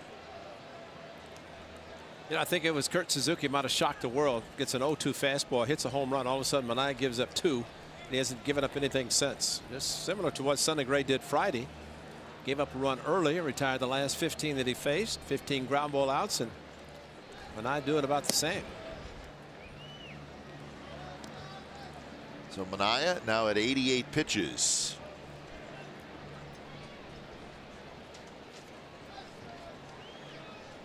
Suzuki with that home run in the 2nd and a ground out in the 4th. Had a good swing at this one, and maybe no, just below us. Almost came in our booth. We get a couple up here a year. That's about it. Well, this started that fastball really off the plate, outside, yet able to be handled nicely by Kurt Suzuki. Pulled it, which is surprising.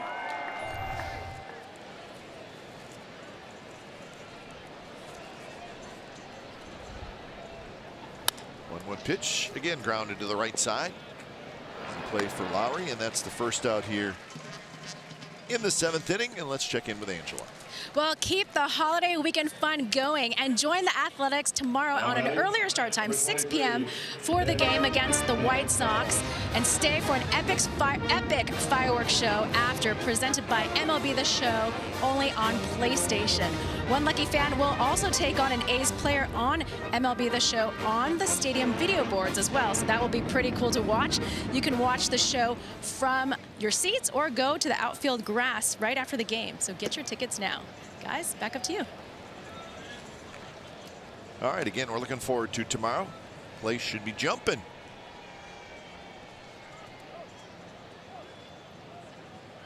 So want to know the count to Danny Santana. Straightaway defense for the switch hitting Santana.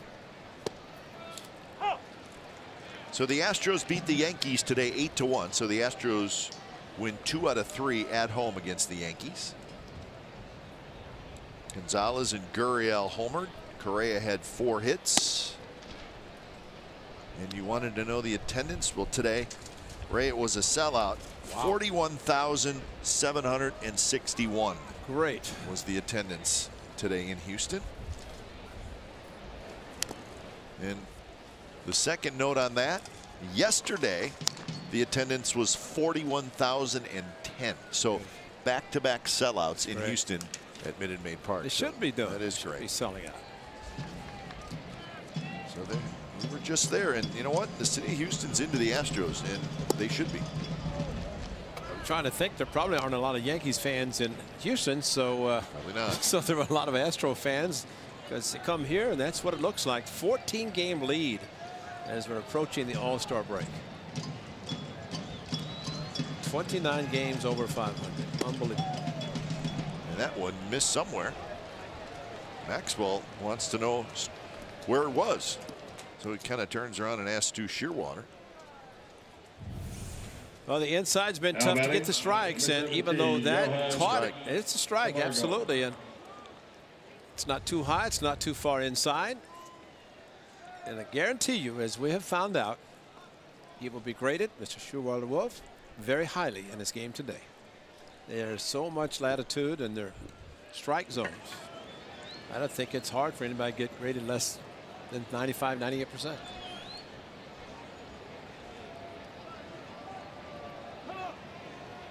Well, if that's the case, then those grades don't mean much. They don't, exactly.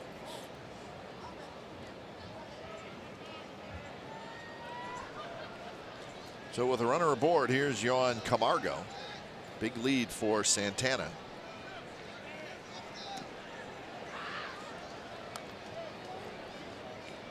So action for the first time in the A's bullpen as Coulombe starts to throw.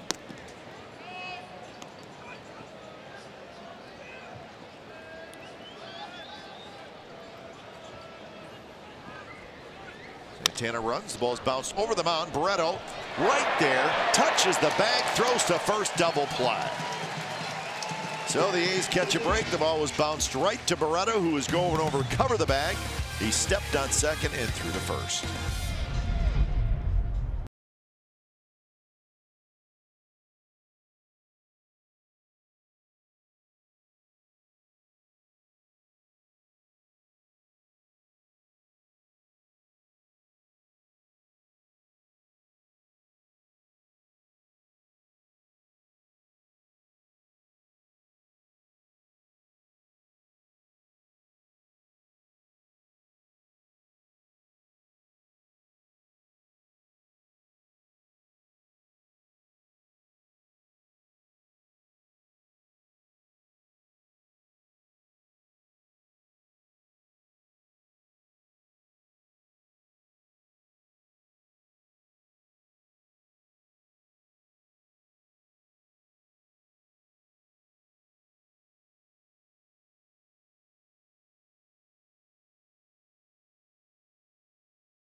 Our annual Bark at the Park event is presented by Avoderm Natural and Nalabone. There will be free samples for dogs, a pregame pet parade, and so much more. Purchase your special ticket for this event right now. Space is limited, so act quickly. For information and tickets, visit athletics.com/bark. To register today, that would be the 14th, one day after the end of the All-Star break, beginning of the second half of the season. Friday night against the Tribe, and they will be in Kipe to play the A's on the weekend and the Giants. That's right. And were they not going to Miami as the All-Star manager and coaching staff, they'd have a long time in the Bay Area. Well, the Brave starters have been good in this series. Of course, Foltynewicz took the no-hitter into the 9th inning on Friday. Dickey was good yesterday. Julio Teheran has been really good today, 8 strikeouts in 6 innings. So the A's just have not been able to get much offense going in this series. 4 runs and 11 hits so far in the series, and that one's hit in the air, deep center. Inciarte's back, and it's gone.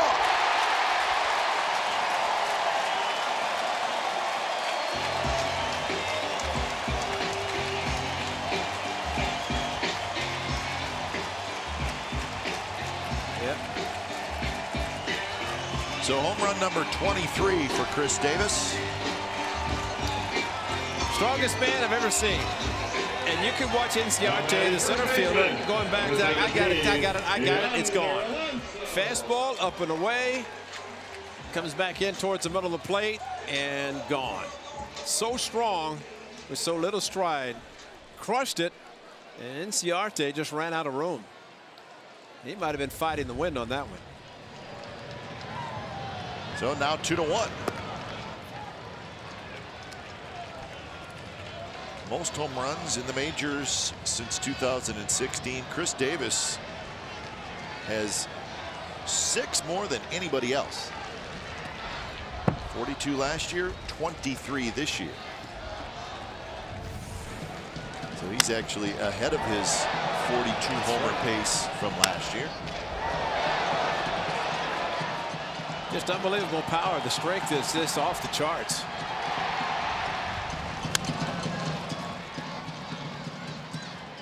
That's Phillips, who scoops up the ground ball from Yonder Alonso for the first out here in the 7th.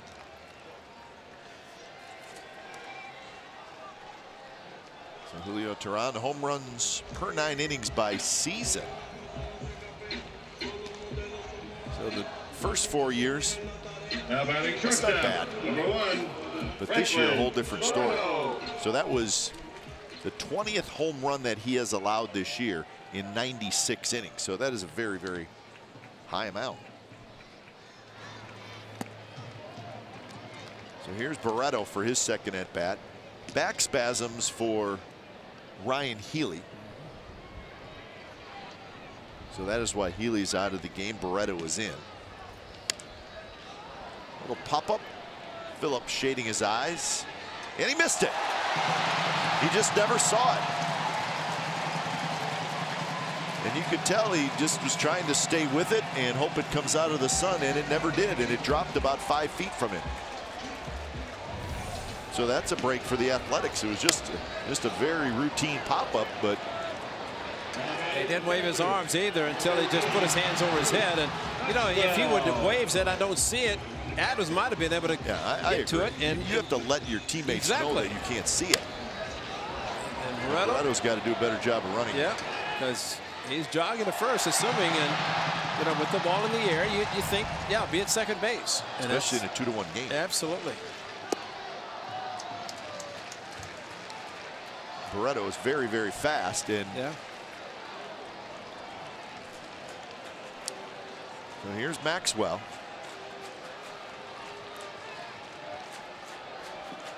Maxwell has struck out and popped to short.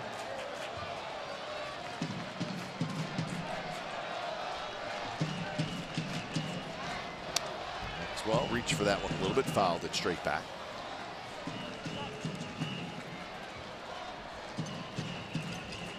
Sean Manaea has pitched great. A couple of double play ground balls. Lefty up in the bullpen for the Braves. Ian Kroll.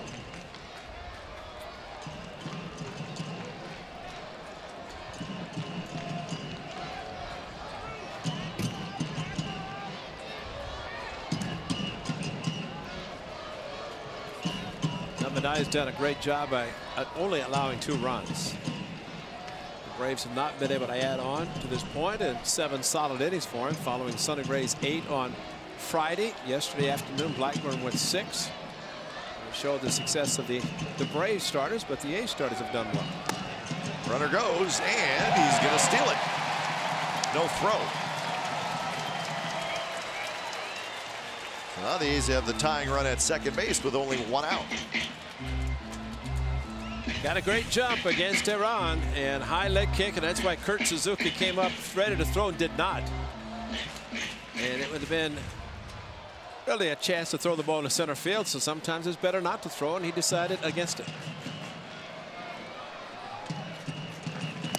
That one inside, and now it's 3-1. Brugman will be next.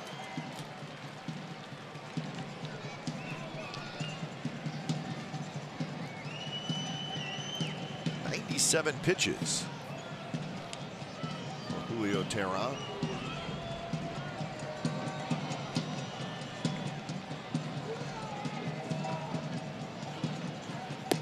And he missed outside, and the A's have another base runner here in the 7th.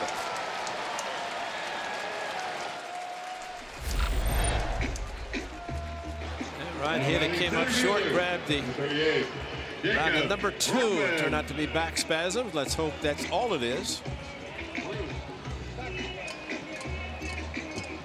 Upset that he had to come out of the game.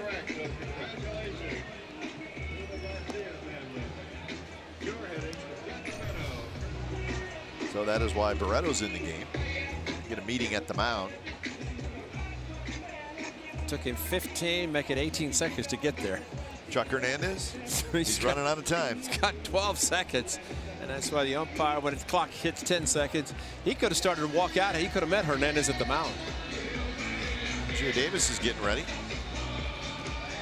I mean, what are you doing, Mr. Showalter? I mean, you go out there, you got to end it. See, Chuck Hernandez is like Chris Bosio. He says, I have one pace. Regardless, I'm going to take it, and if it takes longer, too bad.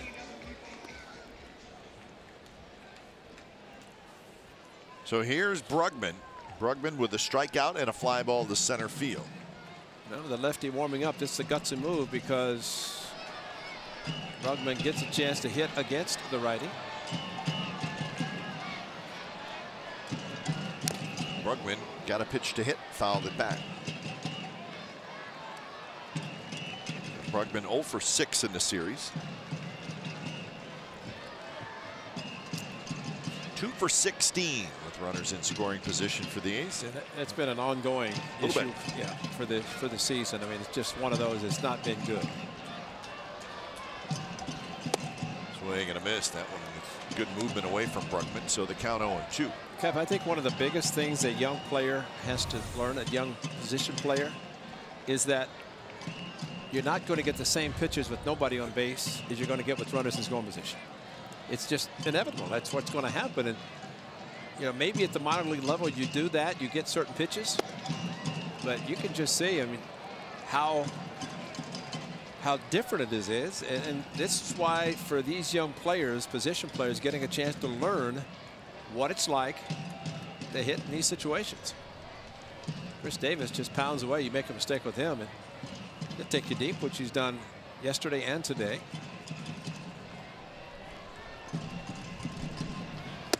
Missed again. 2-2 to Bruckman. And Rosales is the on-deck hitter.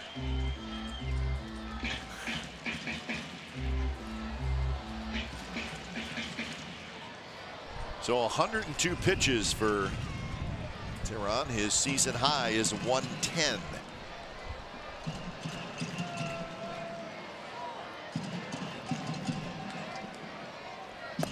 Good take by Bruckman, and now it's 3-2. So Barato's at second, Maxwell at first.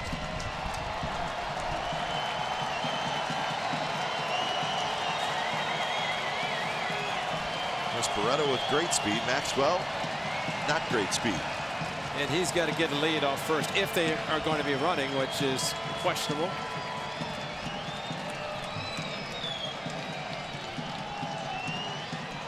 And they're not running, and the pitch is not close. And the bases are loaded with 1 out.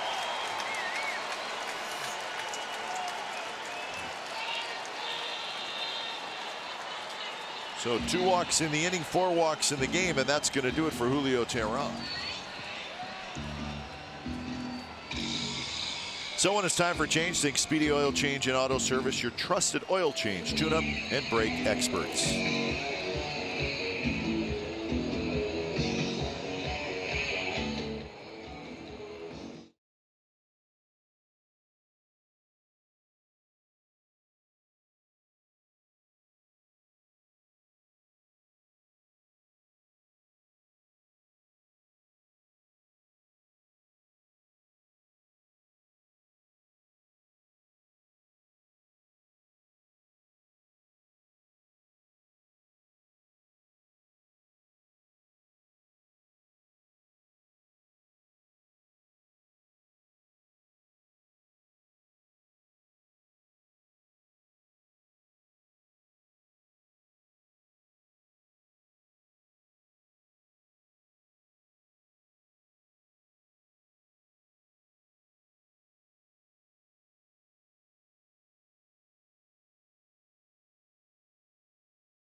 Is brought to you by the 2017 Jeep Cherokee with an EPA estimated 30 highway miles per gallon. By Southwest, yes to low fares with nothing to hide. That's transparency. By Toyota, the full-line automaker with the longest lasting vehicles in America. Toyota, let's go places.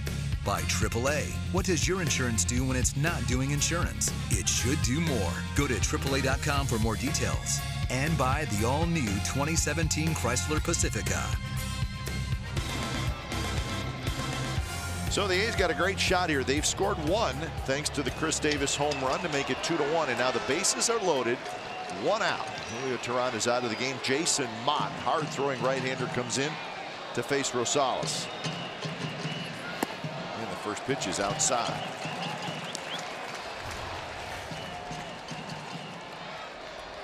The numbers for Mott: 1-0, 1.80 ERA.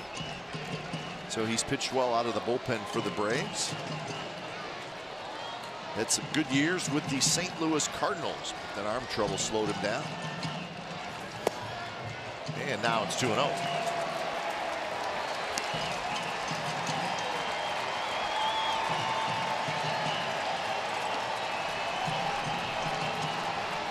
Rosales, a 3.04 average with runners in scoring position. He's got a couple of them out there. Barreto, Maxwell, Brugman are the runners. 2-0 pitch is hit high in the air, shallow left center field. Inciarte sets up. He's got it, and they're going to let Barreto score, and this game is tied. So Rosales with a good at-bat, a sac fly. So a ball lost in the sun puts Barreto on with 1 out. And it's a 1-batter appearance from Mott. Fastball center cut. Adam Rosales sounded great. Unfortunately, went straight up instead of straight out. There's a case too where the outfielder has to fight the sun. Tough to get behind the ball to make any sort of a throw, and Inciarte got the ball back in. No. Not a win this afternoon for Teheran. He's not happy. Mott is out. Kroll is in. We'll be back.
Is presented by authority of the Oakland Athletics and may not be reproduced or retransmitted in any form, and the accounts and descriptions of this game may not be disseminated without the express written consent of Athletics Investment Group, LLC.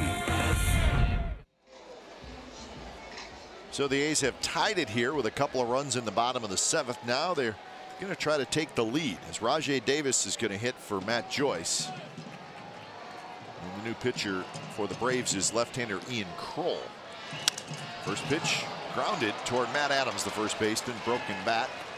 So 1 pitch, Kroll gets out of it, but the A's scored twice. The first run coming on home run number 23 by Chris Davis. The second one coming on the sacrifice fly from Adam Rosales. 2-2 game as we head to the 8th.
top of the 8th inning.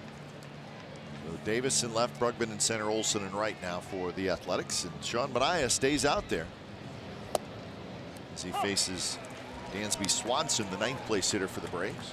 Well, the key for him, the 98 pitches, and Sean Manaea has shown that he can pitch deep in the ball game, throw a lot of pitches, very strong as Ryan Madson continues to throw in the bullpen. Could be batter to batter for Sean Manaea. And I think the skipper Bob Melvin said just recently, as much as I can get a starter a winning decision, I'm going to give him an opportunity. And the A's tied it in the 7th. Pitch count okay for Manaea. And skipper sends him back out.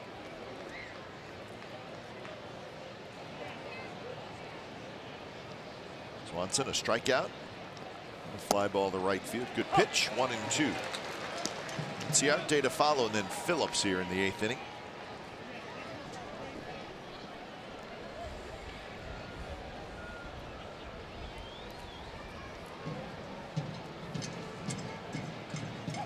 Manaea with 6 strikeouts, a couple of walks.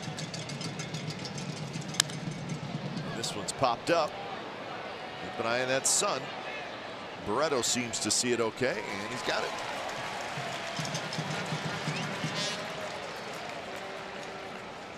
So 1 away here in the 8th. Now batting, number 11. White Sox beat the Rangers today in Chicago 6-5. So Chicago takes 2 out of 3 from Texas. The 2nd inning got Manaea as far as pitches go. He threw 23, and that's the inning that the Braves got their 2 runs. The downfall for Tehran was 4 walks. He only gave up 3 hits.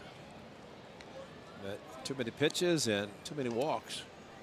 Especially the last inning, he walked a couple after the ball lost in the sun by Phillips.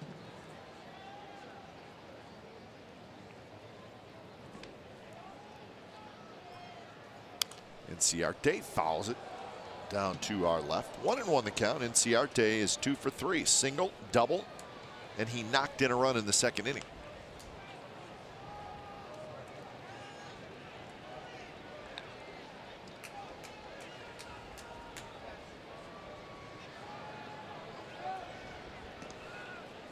Sean Manaea kicks and delivers, and that one's hit up the middle into center field for a base hit.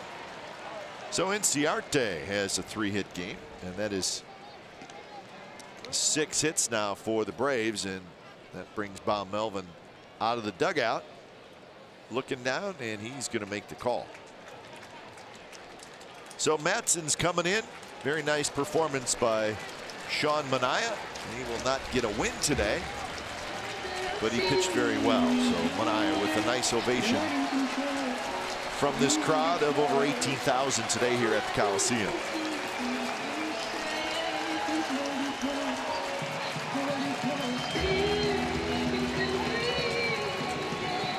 So when it's time for Change Things, Speedy Oil Change and Auto Service, your trusted oil change, tune-up, and brake experts.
today. He'll watch the rest of this one. The Braves have a runner at first and 1 out. And Ryan Madson on the mound, and now he's going to face the 2-3, and the Braves hope 4-hitter in their lineup. Phillips. After Phillips, it's Markakis.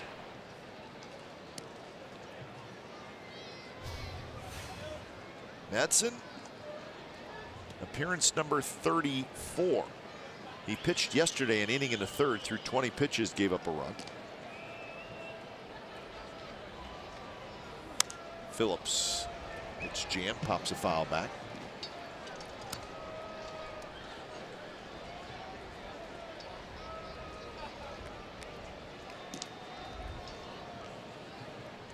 Sean Doolittle has pitched in both games of this series.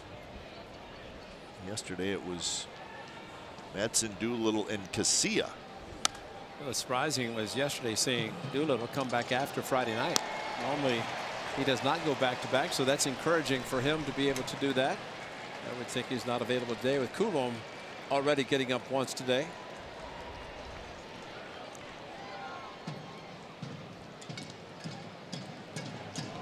So Madson ahead of Phillips, 0-2.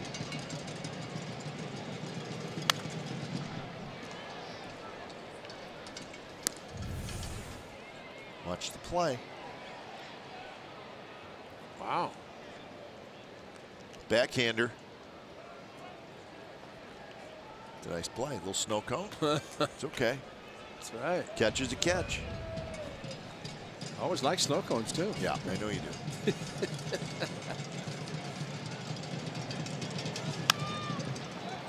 Alonso has it. Fires to second. Back to first. Double play. The old 3-6-3 double play. Nicely done by the A's. Bottom of the 8th coming up. We're tied at 2.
It's been a good one. The A's down 2-0 after the second inning, in which Kurt Suzuki hit a home run, and they scored another run. Julio Teheran was great.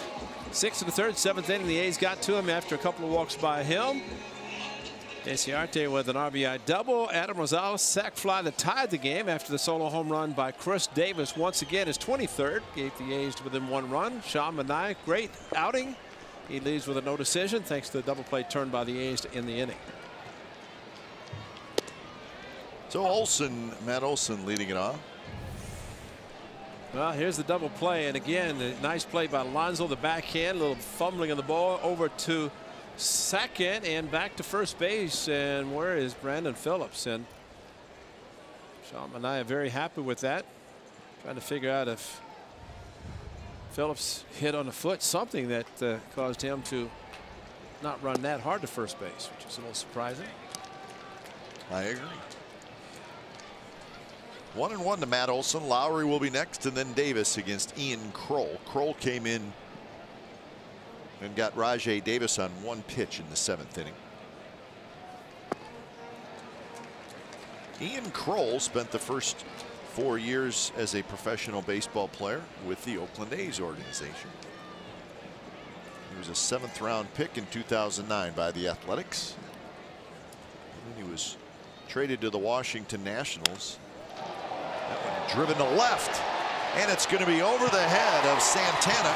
Olson's trying for second. The throw is there, and he is out.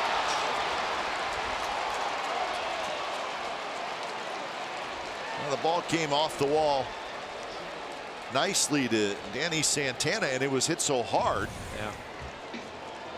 Yeah. A great inside out swing, and it's almost slapped the ball like Ichiro Suzuki with that swing.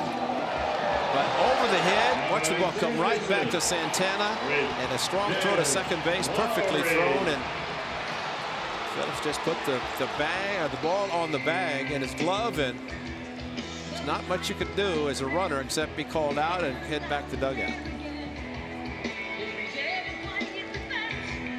Yeah, the pitching change. That ball hit so hard.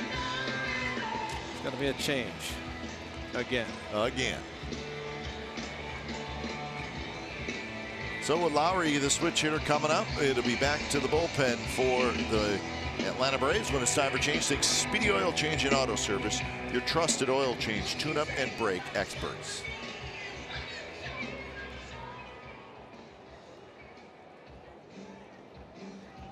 Your attention, please. Ladies and gentlemen, coming in to pitch for the Braves.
Ross just in time for school. 10,000 fans received this gift before seeing the A's take on Cleveland Indians on Sunday, July the 16th, 1:05 p.m. Tickets for the game start at $15. Have a day of fun, safe, and affordable entertainment at the A's game. Visit athletics.com/tickets. That's athletics.com/tickets. The old backpack giveaway. That'd be perfect, man. Put all the goodies in the backpack and go to school and say, I'm a rooted in Oakland fan. I'm out of school. I made it through, so. Yeah, this was today. Did you see this? Well, that's pretty neat nice. today, huh? A little tote bag, MLB Network tote bag. I like those.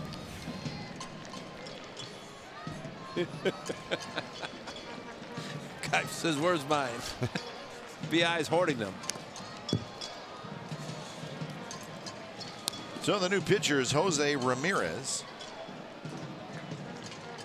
So Ramirez yesterday, so he comes in to face Jed Lowry. Lowry's 0 for 3. Ramirez had a good inning yesterday. A couple of strikeouts, no hits. Nasty pitch there, and Lowry strikes out. 98 miles an hour down around the knees.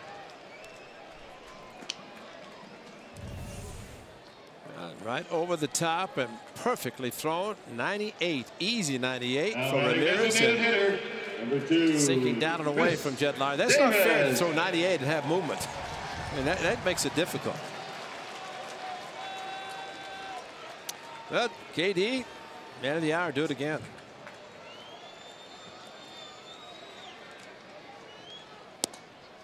What he did in the 7th inning was blast another home run, this one to center field, his 23rd of the year, and it got the A's on the board. He's eventually tied the game in that 7th inning. 1-1 the count. Well, the fly ball to center field as Inciarte thought, and just kept going. And kept going. And kept going. And the ball will stop him more times than not. So is that 20th home run he's given up this year? Yep. Now 1-2. Another 98-mile-an-hour pitch from Jose Ramirez. Most home runs before the All-Star break for the Athletics since 1997, when Mark McGwire had 31. I was looking at Chris Davis hit his 23rd about mid-July last year. Of course, didn't hit his first one until April 21st. And Ramirez, very impressive again, faces 2 hitters, strikes them both out, and we're headed to the 9th inning. This game is tied at 2.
Homestand with a 3-game set against the Chicago White Sox.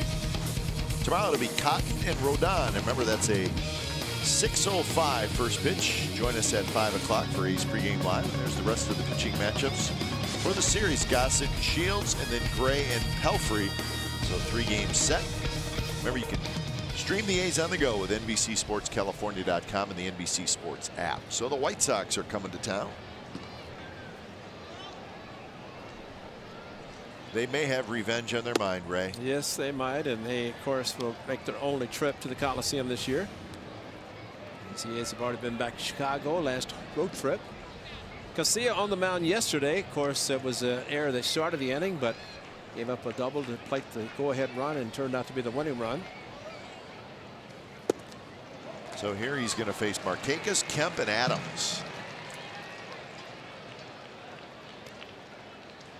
So a 2-2 game. Braves got their 2 runs in the 2nd inning. The A's got their 2 runs in the 7th.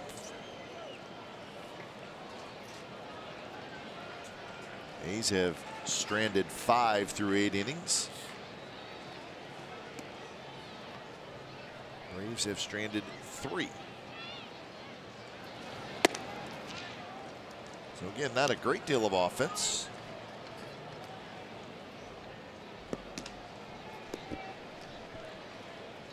You're right, Ray, in that 7th inning. Yeah. Davis hit the home run, then Alonso grounded out, then Barreto hit that pop-up that got kind of lost in the sun by Phillips. That would have been the second out, and right. the A's would not have scored in that. That's right. So again, not an error, but the guy loses the ball in the sun. What can you do? But still, he's taken advantage of that mistake.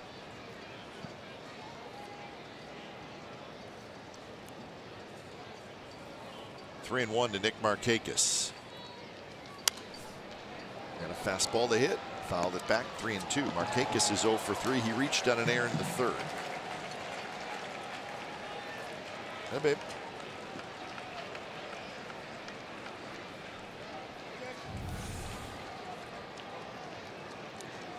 Get it up in the shade. Nice play.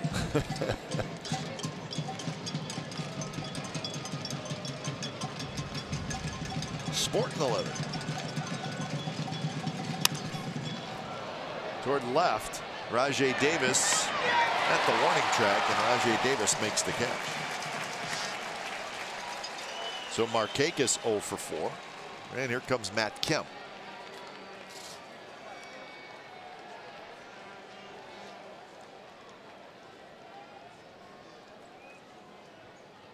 All right. Number 27, Matt Kemp. Kemp today has singled, hit into a double play, and grounded out. So Kemp is 1 for 3 today. He is 2 for 10 in the series.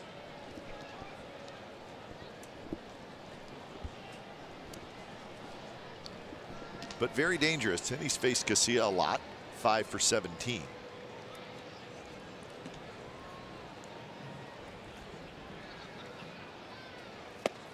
Curveball. Kemp swings and misses. Oh, at 12 home runs, you worry about his power, but what we've seen in this series so far is everything to right field. There's 12-6 Uncle Charlie. No chance there for the big man. But you're right, National League for both of them for a long time. Oh, Cueto. That was a good one. Raised that at a few times. This is when you sit in front of the mirror and go, hee hee hee hee ha. Kept it far away from Kemp. Make it close enough so at least swings Yeah, it. right. Kemp's like, what are you doing?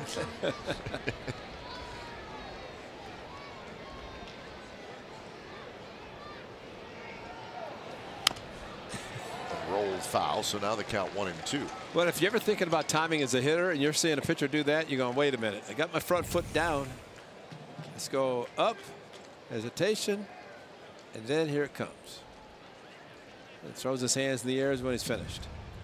Yeah, he's got a serious recoil. He's He's always had that. Yeah.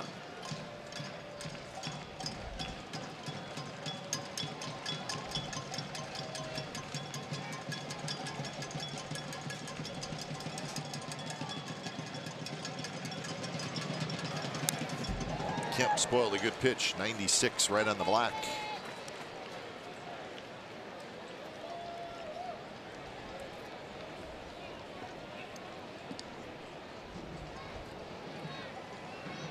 Kemp with 12 home runs on the year, 38 RBIs.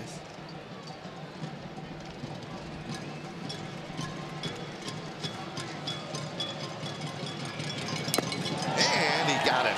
Chased a bad ball, hung on by Maxwell. 2 outs here in the top of the ninth. Well, he went to a quick pitch, and so nobody on base. You can do all kinds of crazy things. And watch him here as he comes up and then whoop, right at him.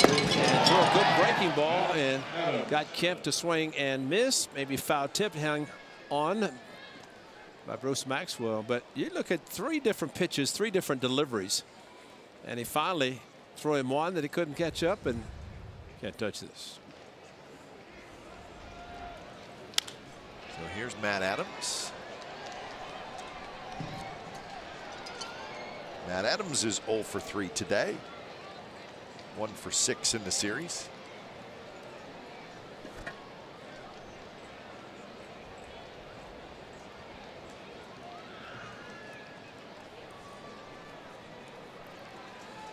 After the game, the Braves will head home, but they will be only home for a couple days. They play the Astros Tuesday and Wednesday.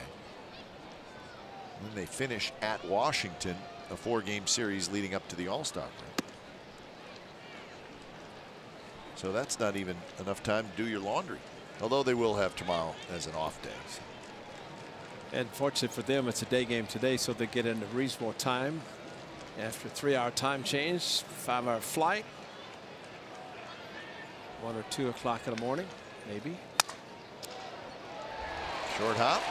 Alonso has it, steps on the bag, and Casilla has a good top of the ninth. So the A's see if they can walk it off. It's a 2-2 game as we go to the bottom of the ninth.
Of the game, it's Chris Davis, a solo home run in the 7th inning, and that got the A's on the board. It made it a 2-1 game. The A's would get another run later in that inning, and that is where we are at. It's 2-2 going to the bottom of the 9th inning.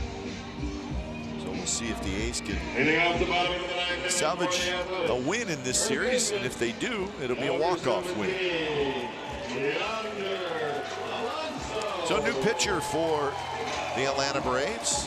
When it's time for change, think Speedy Oil Change and Auto Service. It's your trusted oil change, tune-up, and brake expert. So here's the lefty Sam Freeman. He'll face Alonso, Barreto, and Maxwell.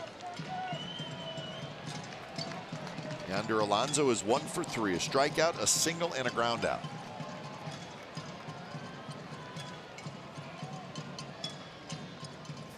First pitch is a fastball inside.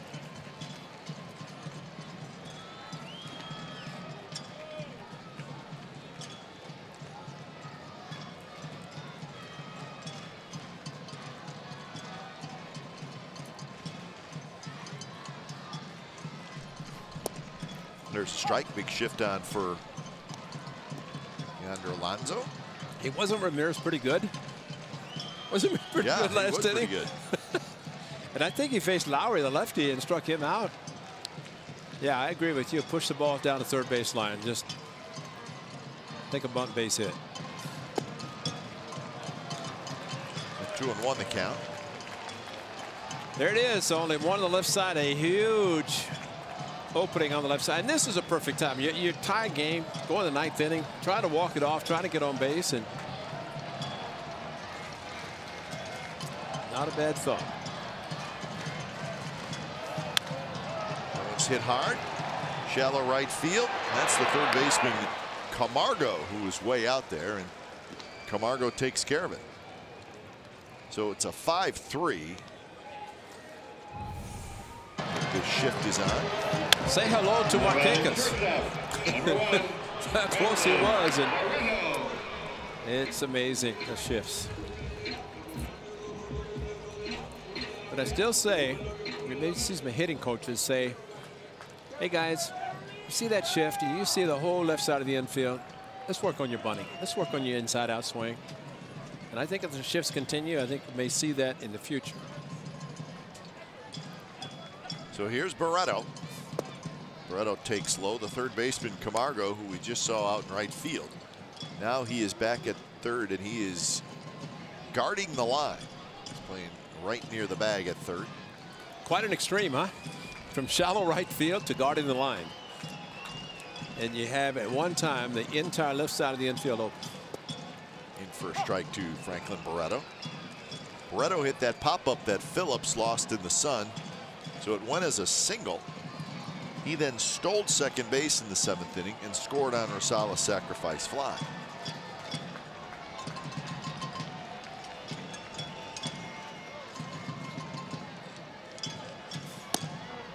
Healy left the game with muscle spasms in his back. That is why Barreto is in the game.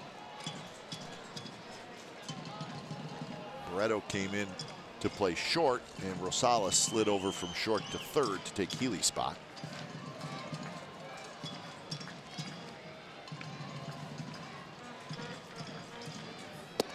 Big swing by Barreto, 2-2. He was trying to send A's fans home happy. 18,438 is the attendance today. Load up, foot down, swing hard, no contact.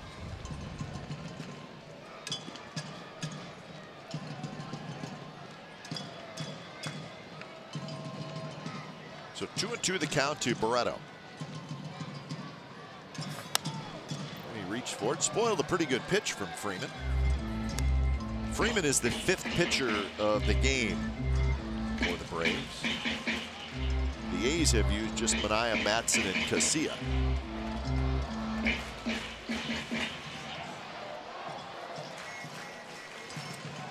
And is that Hendricks warming up? Because typically the closer goes 1 inning, try to get the dugout and try to win it. And A's are trying to do that in the bottom of the 9th.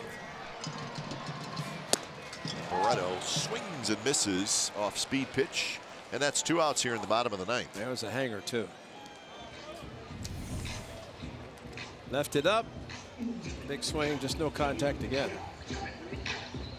Now batting the catcher, number 13. In this series, the A's on Friday night struck out 11 times. Yesterday they struck out 9 times. Today they have struck out 11 times. What, 44 in the 3 games in Houston? Too many.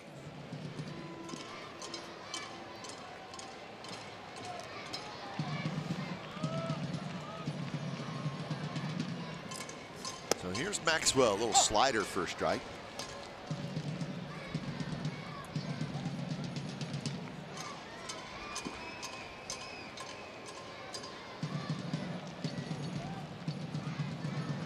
Maxwell is 0 for 2. He walked in the 3rd, or in the 7th, excuse me. Yeah, Cap,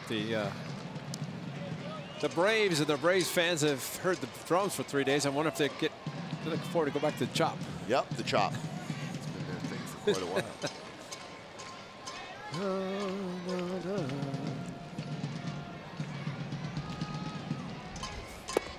There's a strike, and now it's 1-2, 95 miles an hour.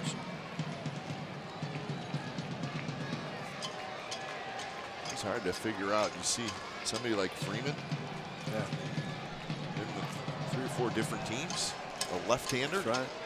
Good stuff.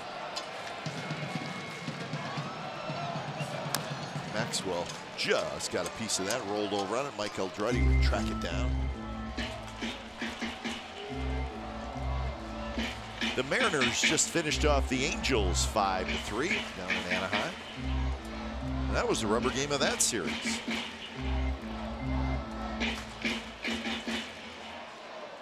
Well, the Mariners, who have been struggling as of late, but they win a series down in Anaheim. Again, today 5-3 was the final. Maxwell swings and misses, and we are headed to extra innings here in Oakland. So Freeman has a 3-up, 3-down inning. 10th inning coming up. It's a 2-2 game.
G-Eazy bobblehead that plays an audio message from the man himself, all presented by Majestic.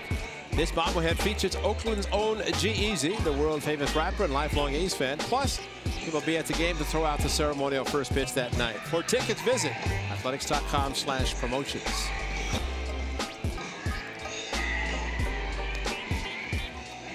G-Eazy. How about that? Yeah, that'd be fun. How about extra innings at the Coliseum? That's easy, man. That's easy. Yep. G-Eazy, man. Kurt Suzuki. So Kurt Suzuki's going to lead it off. The new pitcher for the A's is Liam Hendriks. Hendriks is pitcher number 4 in the afternoon for the Athletics. Casilla with a good 9th inning.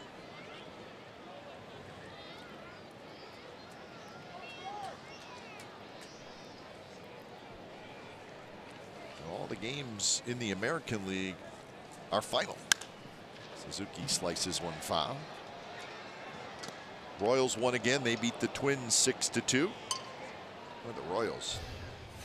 Royals have won 15 of their last 21. Numbers for Hendriks: 3-1, 4.81 ERA. And this is his first appearance in this series.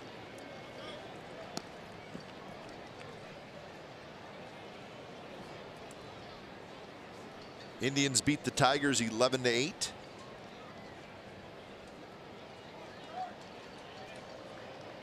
So the Indians pick up a game. And the Twins and now have a 3-game lead in the Central. Another tough sun ball. Lowry stays with it and he makes the catch. See where Suzuki was when the ball came down. He's almost to second base. Played here enough to know that, but also played enough just if you're here yesterday and today to know that the sun is tough. Jed Lowry used his glove. As soon as the ball went up, the glove all the way. When the ball came down, you see his eyes and his face shaded by his glove, and just happy that the ball landed in his glove. And you look and you look and you look and you finally find it, and all the while wondering, please find my glove. Because that's not any fun. Extra inning records: the Braves are 4-5. The A's are 3-3. It's been a little while since we've had a walk-off. That's right. This one's hit well to the left. Rajai Davis is right there, 2-1. I think the last was here was Chris Davis, and he got the fave. Right. We're done. We're done. Take that. I can't. I'm done. Number 17. Johan. Seemed to handle it quite well until tried to put the mics back on. It wouldn't work. So I'm out of here. So here's Johan Camargo.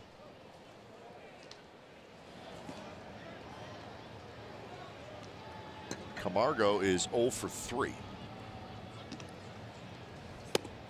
A little bit high.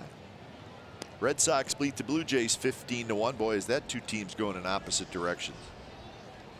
Red Sox now have a 3-game lead in the East, and Toronto is now 9.5 out. They've lost 4 in a row. Blue Jays had a nice little stretch where they kind of got themselves back into it, but as of late, they have not played well. Orioles beat the Rays 7-1.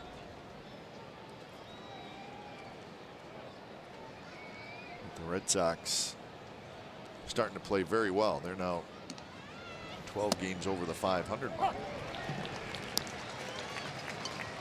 2-1 the count to Camargo.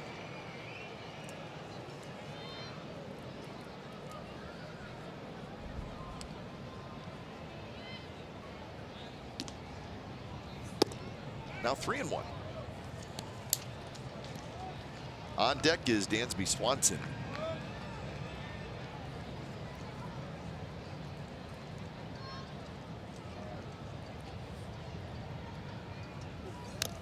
Foul straight back. So now a full count.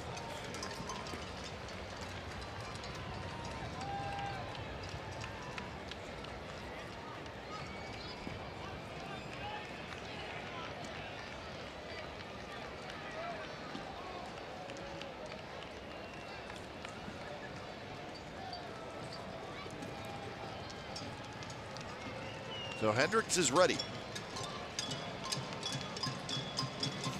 3-2 pitch, foul back. He hasn't hit a home run yet, Camargo, and he was trying to hit one there. He was trying to get his team and got it. That guy got another one.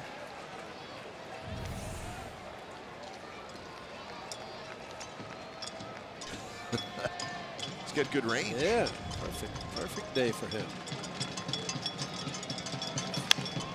This one down the right field line, but it's going to be foul.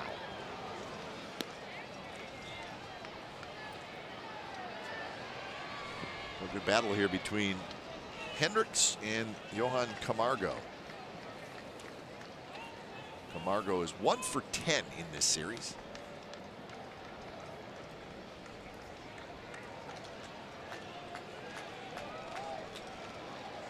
Defense pretty straight away for the switch hitter. And another foul ball, this one on the ground.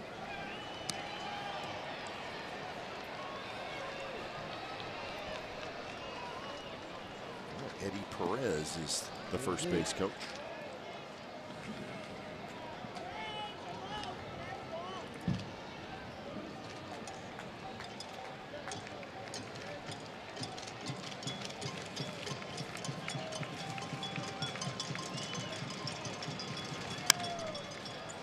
Pop up down the left field line. Just right up near the A's bullpen. Sight. That's the way to do it. Wait till it stops rolling, go pick it up. Look what I found. That's good. Now, this late in the game, those are pearls because they only rub up about 3 to 4 dozen. That's a good I don't know, point. 6 dozen, maybe. I don't know. They go through them fast.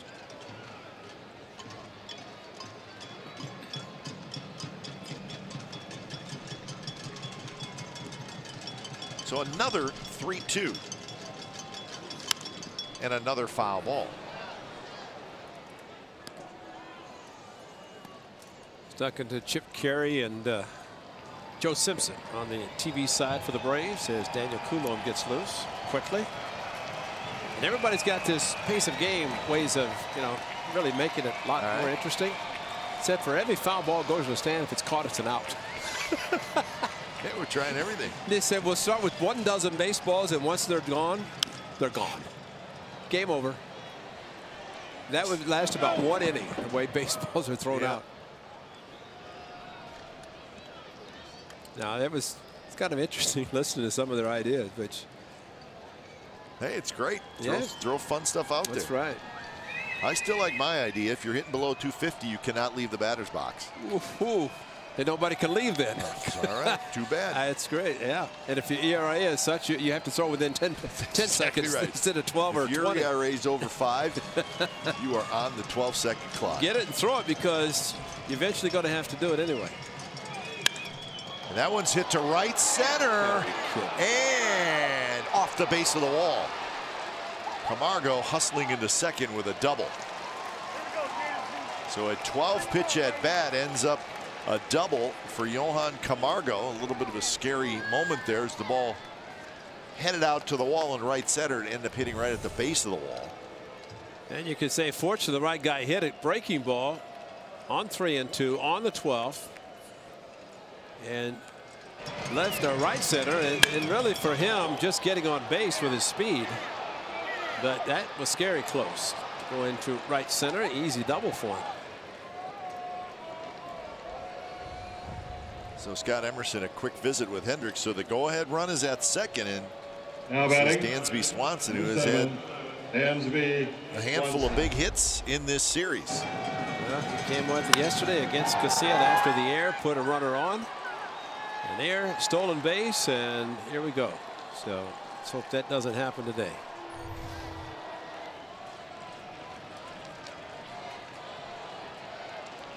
Swanson quiet today. 0 for 3, a strikeout, fly ball to right, a pop out to short.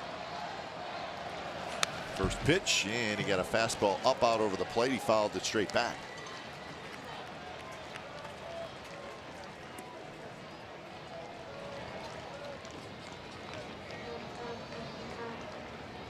Six home runs, 35 RBIs. Not a real high batting average for Swanson.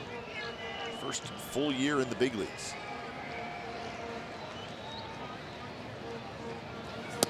And he takes a strike right there, and it's 0-2.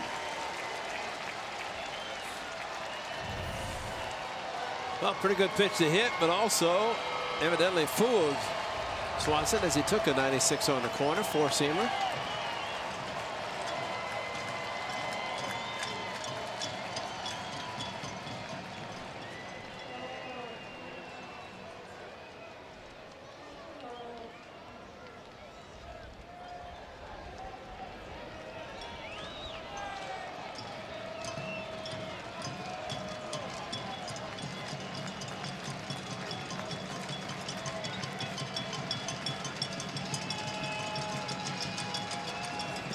In the dirt, and it rolls to the legs of Maxwell. He can't find it.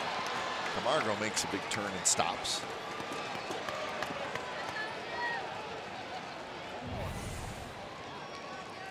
Slider stayed down. He came up and just hit him on the edge of his catcher's mitt. And if you go to the ground with the catcher's mitt, it stays in front of you. And too many times, regardless of how long you've caught, you have a tendency to go down and come up with a glove, and that's all too often that will stay down. You just hope it doesn't hit the ground and stay soft on the ground. That's a big 90 feet. Towards center. Brugman grabs it, side retired. So Camargo is stranded at third, and we're going to the bottom of the 10th. It's a 2-2 game.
Bring you the happy hour. It's also available to listen live and as a podcast on NBCSportsBayArea.com. So another tight ball game.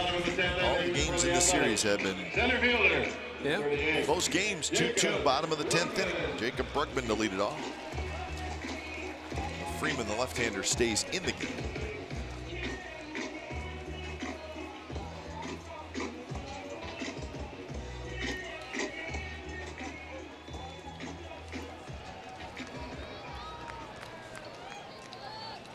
Rosales to follow, and then Rajai Davis, so a left-handed hitter, and then a couple of right-handed hitters. First pitch is a little bit low.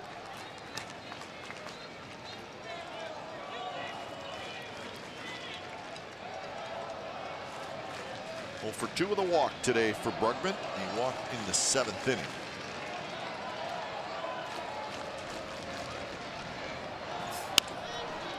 Will pop up towards short. Swanson shading his eyes, and he makes the catch. So Brugman is retired. He's 0 for 3. 1 away here in the bottom of the 10th. We'll bring up Adam Rosales. What's great about Adam Rosales, when he hits a home run, he sprints. So if he hits a walk-off, he can't enjoy it. he may get to home plate before the guys get out of the dugout. Yeah, you're right. Let's see if it could happen. I'd love to see him hit one and walk it off, and he would actually run it off, sprint it off.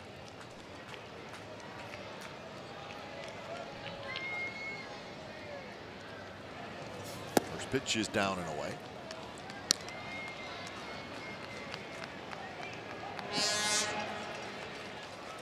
Braves have a right-hander out in their bullpen. Looks like Luke Jackson.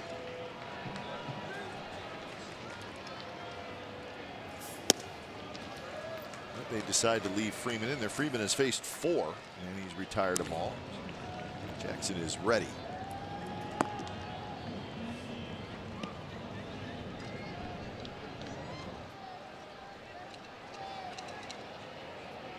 Freeman, a couple of strikeouts.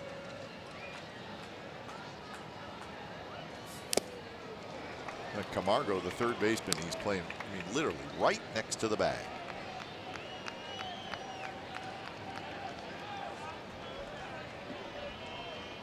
Why, you may say? Well, trying to avoid the ball being hit down the line, which would mean it's a double. Teams would rather obviously take the chance of the ball going into left field to his left, because it would probably only be a single.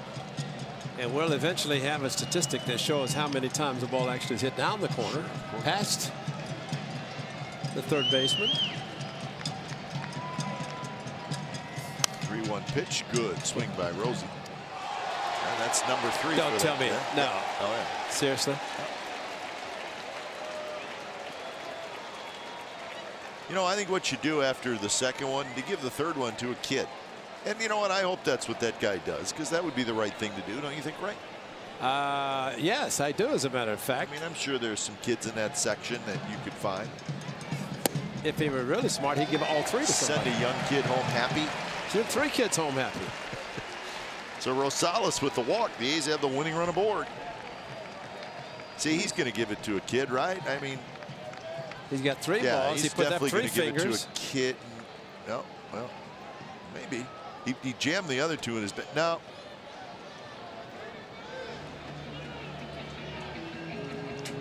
I think the right thing to do is find a couple kids. Bring a reliever in.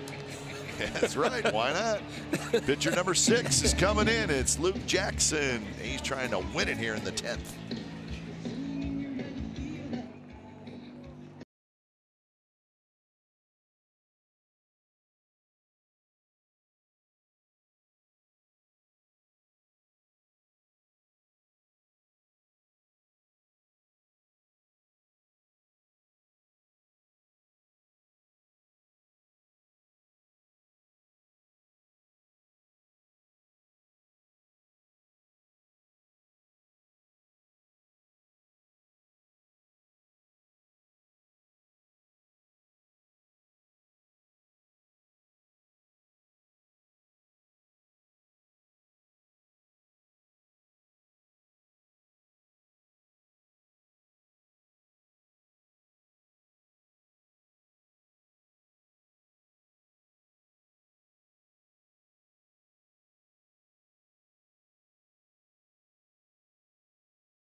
At first base in the speedy Adam Rosales. So, hey, ball in the gap or down the line with Rosie's speed. He's got a chance to win this thing.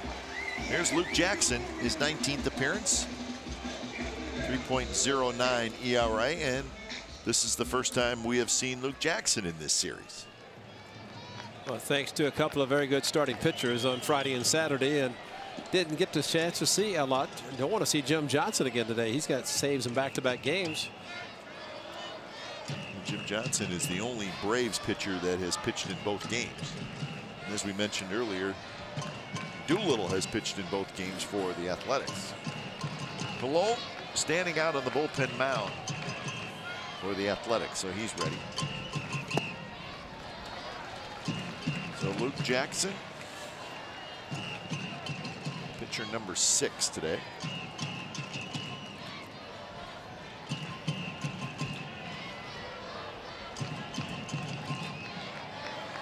Rajai forever will think about Aroldis Chapman, regardless of who's on the mound. You'd have to think he's got to be able to.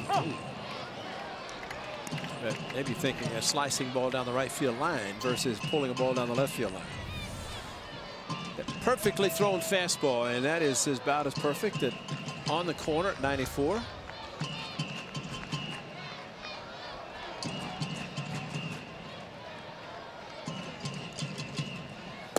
Rajai chases that one, and now the count is 1-2.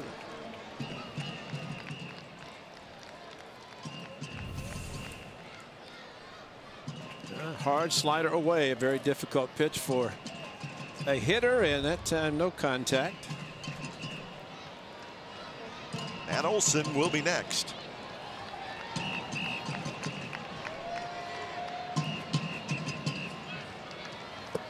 And a swing and a miss. And Rajai Davis chased up a couple pitches out of the strike zone. The A's have now struck out 13 times in this game. Big overhand curve. Yeah. Now batting, right fielder, number 28, Matt Olson. So here comes Matt Olson. The Braves go into the shift as Camargo trots across the diamond and heads out to say hello to Nick Markakis. He's about had enough of this, I think. It's a long ways. The Braves been doing that all series. They keep the middle infielders in their normal spots.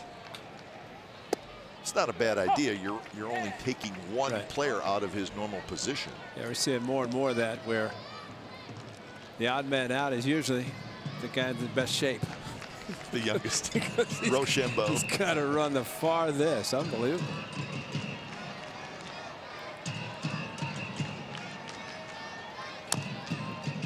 So quickly 0-2. Matt Olson, he'd love to do this again. Yes, indeed. No hitter on the line. And Matt Olson ended it with one swing in the bat. 3-2 fastball. Kept throwing, and the A's streak continues. It's 91 the last time they were no hit. Fastball at 95 from Luke Jackson stays high.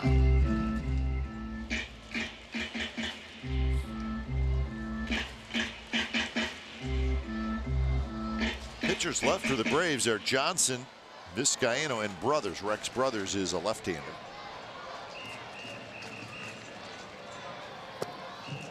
Take by Olson.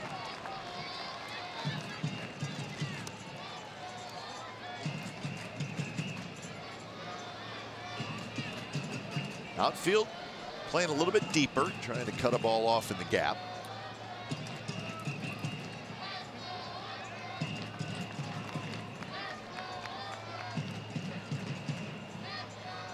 Two pitch in the dirt, and now full count, so that'll help the A's. That's good. Yeah.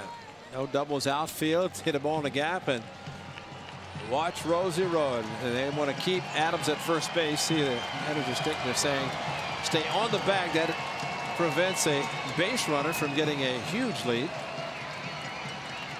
The thing is, if it's a base on ball and he's running, he can go to third. He can walk to third because there's nobody over there. That's true.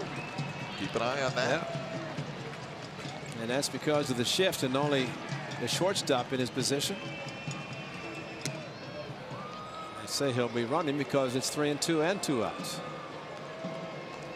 Again, Adams being at first base holding Rosales. He'll just have to wait until the pitcher delivers, but this is the case. Just keep running. If it's a walk, and get to third. Runner Runner goes, and the pitch is inside. He walked it. See, Rosales thought about it. Well, Suzuki kept pointing as Swanson came running over, but he was hesitant to go there. He should have been, once the ball passed the plate, he should have been spreading to third. Watch him at the top of your screen. Kind of waits. Rosie's going, and then Suzuki said, "Let's go." And Rosie got to second base. See, I think Rosie was content to second. He probably was not thinking about the left side being open, because that's the case with his speed. Just run, and you've got to know where the fielders are, and shift was definitely on. Now it's not. But a good at bat started 0-2 for Olson. So see if Jed Lowry can be the hero. Base hit should win it for the A's. This one's chopped slowly to the right side. Phillips has it. We are headed to the 11th inning. Still tied at 2, the A's and the Braves.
The Braves will have the top of their order up with Inciarte, a left-handed hitter, and then Markakis, third, a left-handed hitter. The A's go to their left-handed reliever, Daniel Coulombe.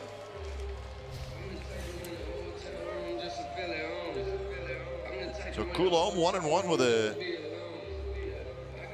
51.98 ERA, 27 innings pitched for Coulombe. So he's going to face Inciarte, Phillips, and then Markakis. So it's been Manaea, Madsen, Casilla, Hendricks, and now Coulombe.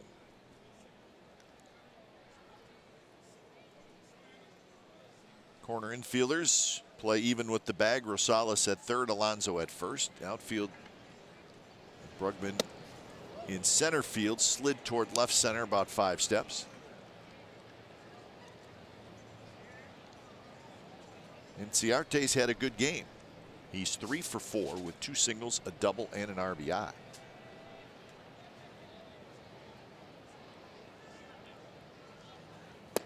That's a strike. 1-1 the count. 7 hits for the Braves, just 4 hits for the Athletics. The only error in the game was made by the Athletics.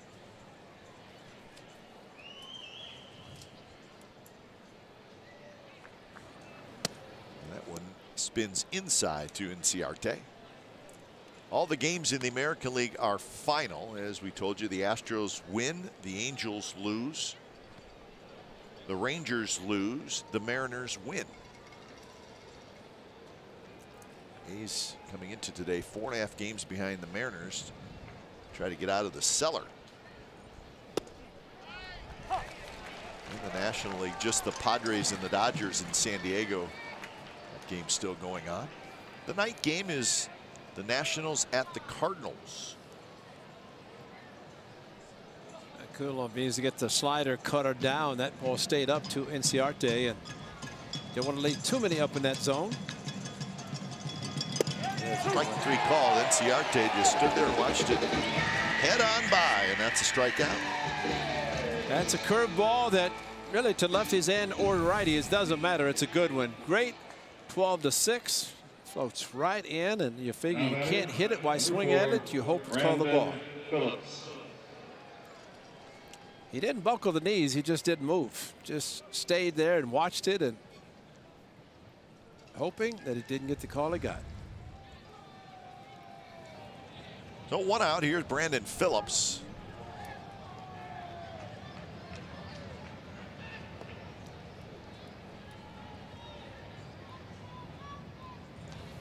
Phillips swings and misses.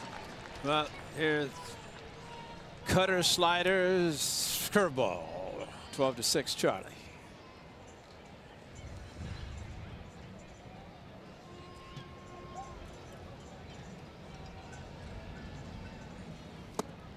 Phillips again swings and misses, so it's 0-2. See, that's the good thing about the curveball, because it comes in, it looks good, and then drops out of sight. And so he shows it in a strike to the lefty, and then he throws it again to the righty, and that's what makes the curveball so good for him.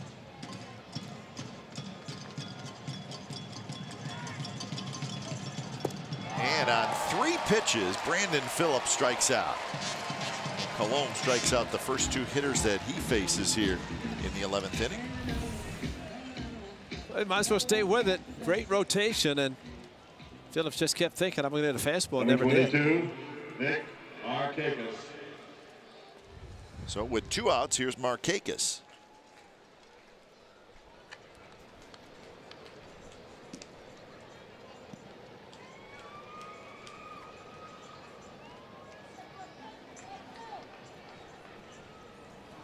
Markakis takes down and away. The Braves have 7 hits total. They had 2 hits in the first inning. They had 3 hits in the second inning. So in the last 8 2/3 innings, they have 2 hits.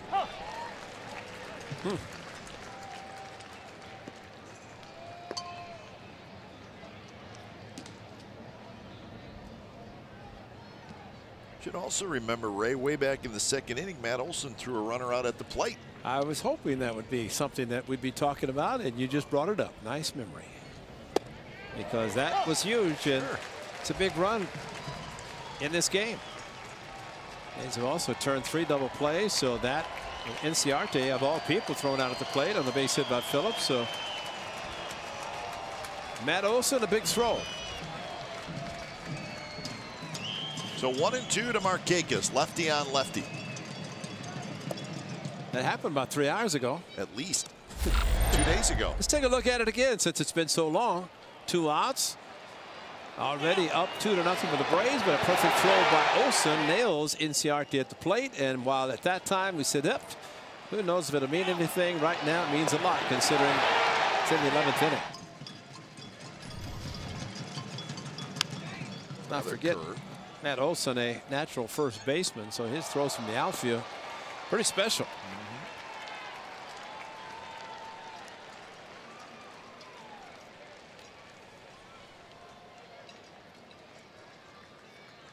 Well, what you'd prefer not to have happen is you don't want to face Kemp. No. Kemp is the on-deck hitter. Face him in 3 years. That's right. That's right. Markakis, who always has a pretty good eye, and now the count is 3-2.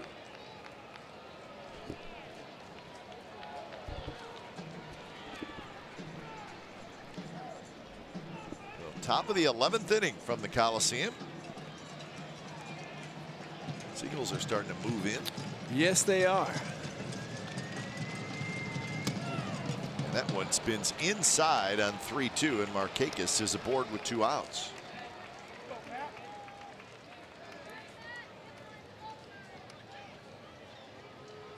So that's the 3rd walk issued by these pitchers today. The first 2 were issued by Sean Manaea, the starter.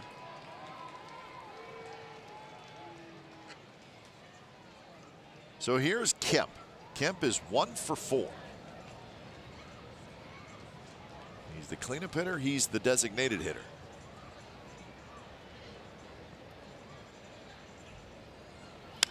And he drives one to center. Brugman's back. Brugman near the wall, and Brugman leaps, and it's off the wall. Markakis is going to come in to score, and the Braves have taken the lead.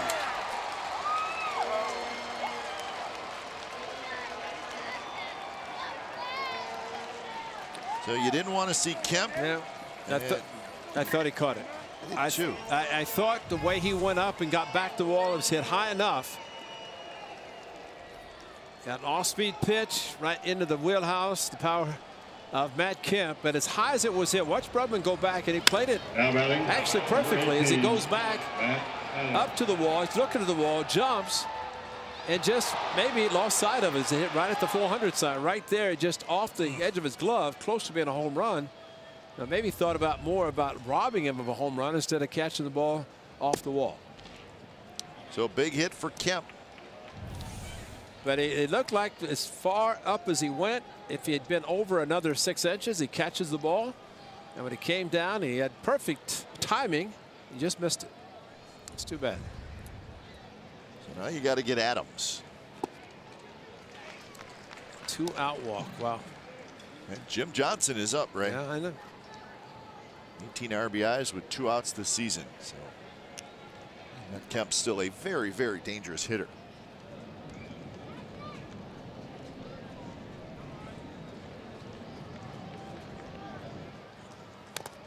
Adams taps it foul out in front of home plate. So in the bottom of the 11th inning, the A's will have Davis, Alonso, and Barreto. And what's too bad about Daniel Coloma in this inning is that he struck out the first batter on a curveball. He got Phillips on 3 curveballs, tried to get Markakis on a 3-2 curveball that didn't break, walked him. And good at bat about with Markakis, a left-hander, is saw 8 pitches. In the dirt, blocked nicely. So 2-2 the count to Matt Adams. Matt Adams is 0 for 4 today. A couple of groundouts, a flyout, and a strikeout.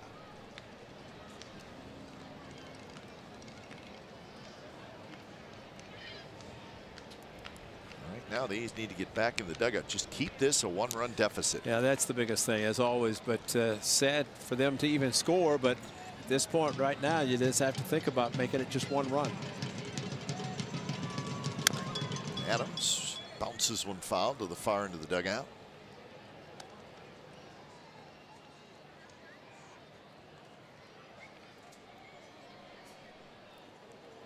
I don't think the Seagulls have been scared away by anything. I don't think so. They're kind of gathering.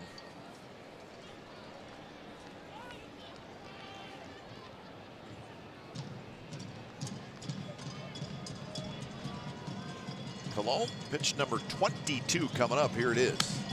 Foul back. Adams with a good rip.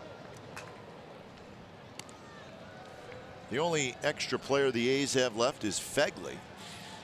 Healy's out of the game due to back spasms.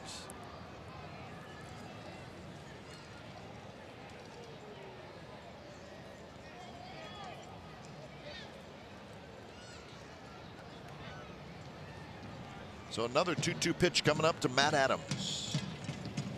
Strike 3 called. Adams knew it.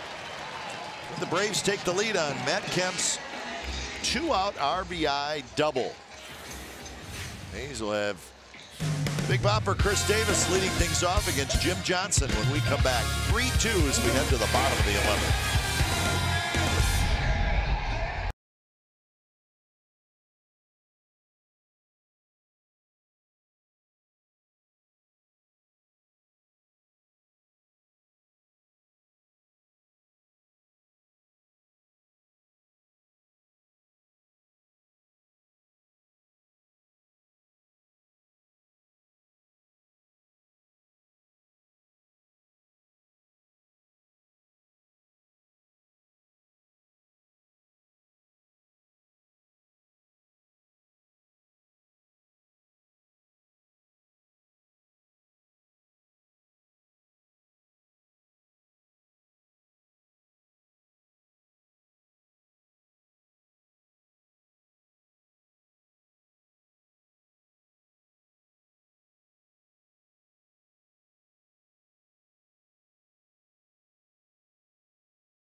Yonder Alonso is going to hit second in this inning, and we have just had the announcement made that Yonder Alonso was named to the American League All-Star team as a reserve just moments ago. So we thought this was certainly a possibility. Congratulations to Yonder Alonso. He's an All-Star for the first time, and he's headed to his hometown of Miami. I think that's the biggest thing, Kai, but we're hopeful for more than one. But if it's one, it's nice that it is Alonso, that he does go back to Miami. He might have been going back anyway for the break, but now he goes back to play in the Midsummer Classic. So congratulations to Yonder. He's with work to do here, trailing 3-2, bottom of the 11th, trying to avoid being swept by the Braves. And Jim Johnson is out there for the third game in a row. He threw 14 pitches and got the save on Friday. He threw 12 pitches and got the save yesterday. So 18 total saves, 5 blown saves. Close pitch, 2-1 the count. So he is pitching on his third day. Not a huge amount of pitches thrown in the first 2 games. Still 3 days in a row for Jim Johnson. And now 3-1. Alonso and Barreto, and hopefully more.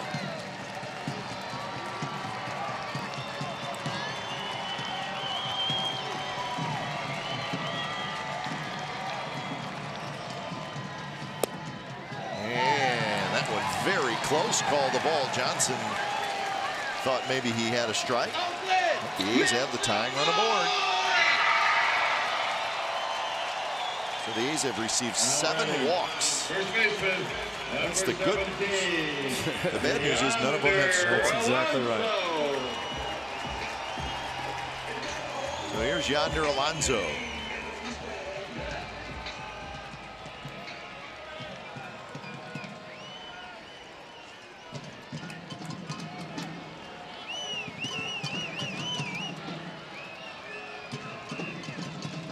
Pitch to Alonso, misses outside. Kai, is it possible that Yonder Alonso, just named the All-Star team, could hit a 2-run walk-off home run?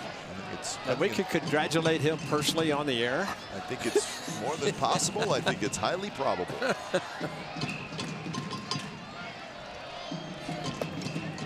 right, now Johnson struggling with his control, and that's the good news for the A's. That's right. He may not get a strike. Barreto will be next.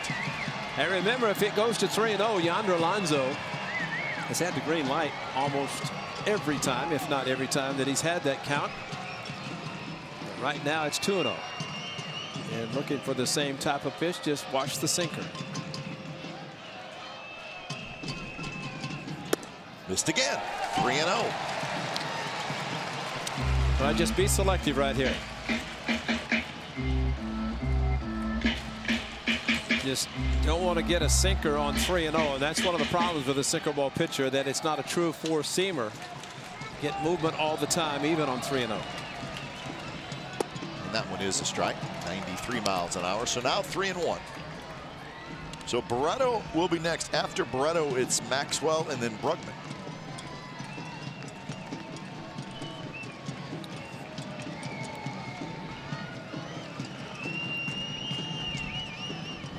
One pitch missed outside, and Jim Johnson has walked the first 2 hitters here in the bottom of the 11th.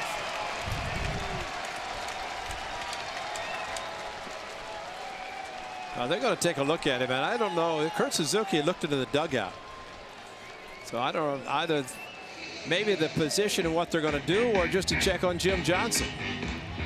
And he gave up the double to Lowry on Friday night. They struck out the side, and then yesterday struck out 2 in the last inning.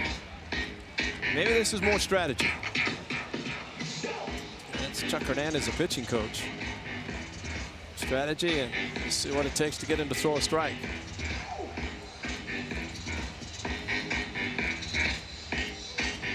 So Chuck Hernandez, the pitching coach, heads back to the dugout, and infielders head back to their spot. So here's Barreto. What do you think, Ray?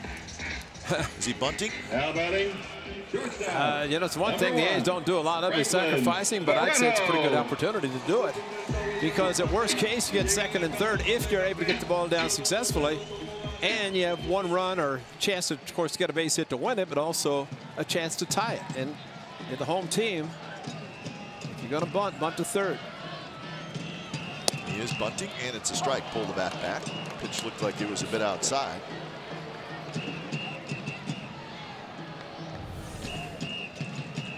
Well, he's set up to bunt it to third base.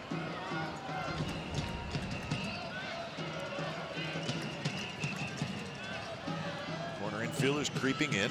Barreto to bunt, and it's a big overhand curve that misses badly. So Johnson used that big overhand curve and be very effective with it the first 2 games in this series.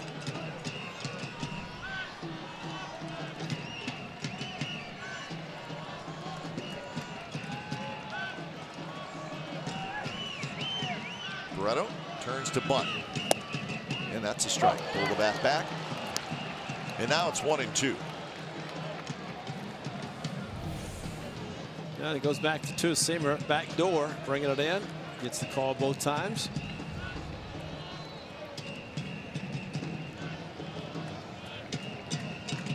The numbers at the Coliseum for Jim Johnson. Some of those numbers came with the Athletics. Barreto to bunt again, and he missed it. So not a good at bat for Franklin Barreto, one to forget. I just wonder if he was given the bunt sign. I bet he wasn't, Ken. Because that's, I mean, it's bad. 2, yes, but then the pitch way outside and just jabbed at it. So the A's have now struck out 14 times today. And here's Maxwell. Maxwell is 0 for 3. He walked in the 7th inning. First pitch is a little bit low. Chris Davis has pretty good speed. He's at second base. He is the winning run.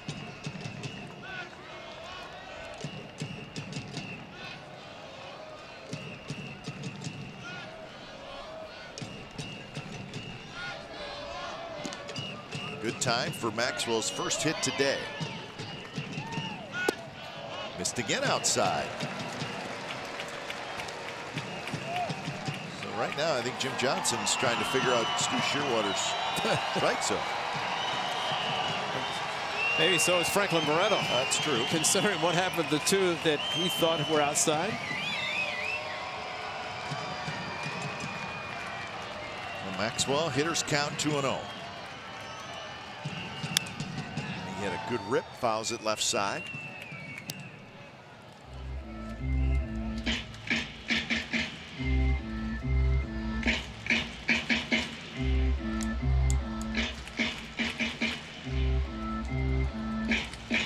Rays have used Teheran, Mott, Kroll, Ramirez, Freeman, Jackson, and now Johnson.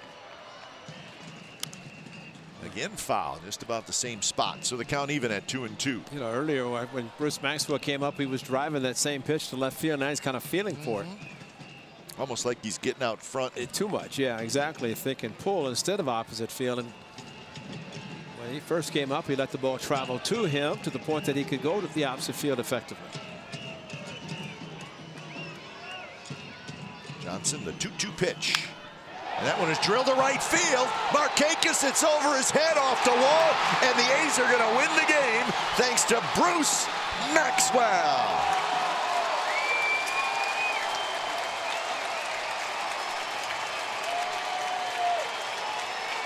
Bruce Maxwell tied it. I apologize. I got myself all excited. Well, I was watching Alonso, hopeful that what you said would be true. But Alonso, I saw him headed to third, and I'm thinking. Now the ball was hit too hard. It came back. And unfortunately, Maxwell just got a single out of it. Now he's going to second. He just went. I was going to say he was back at first talking. He was no, he was at first. They were intentionally walking Brugman, so he was at first. I guess the ball came back so hard and quickly to Markakis. He did not want to be thrown out, so he got to first and stopped. I thought it was a double easily, but just a single. So Brugman indeed is walked. So I apologize for the premature victory celebration, Ray. Well, now we're going to get it. Let's hope now, because the 4 fingers went up to Brugman. So Rosie. And Suzuki just saved that. Wow. So back-to-back walks started it. So one has scored finally. Of the ones that have walked today, only one has scored so far as Kurt Suzuki. This is off his shin guard. If he, I mean, his glove came up, the ball hit the shin guard and came back towards the pitcher. So Rosales a chance to be a hero. And that one a little bit outside. Now it's 2-0. It's a strike to Barreto. Wow. Somebody's trying to figure it out. That's exactly where the pitch was to Barreto. Rosales big swing and a miss, 2-1. Well, it does not take much because the infield and outfield are all in. Chris Davis has scored the tying run. The A's trying to win it in the bottom of the 11th.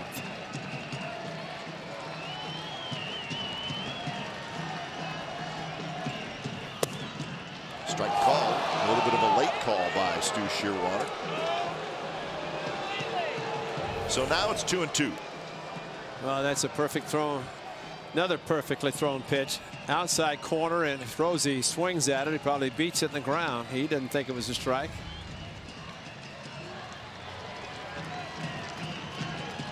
Two pitch. Little pop-up, shallow center field, and Ciarte dives. He caught it, and Alonso's going to stay at third. Boy, Ciarte just came flying in from center field, and boy, what a terrific play. Well, he's playing shallow anyway, and that's what helped him because of the 2 outs. So he's playing shallow, came in, but still had to go to the slide to catch him. If he's playing a normal position, and if is a big word at this time of the game. Now he goes back. If he's where he is right now, he would never have gotten to it, but he had to play shallow because any ball hit to the outfield is going to score him. So it's up to Rajai. Third at bat for Rajai Davis. Hits one high in the air, but foul down the right field line. Well, who would think at this point a shin guard is going to save the game for the Braves, at least right now. Shin guard of Kurt Suzuki. And the ball scooted under his glove, but off his shin guard.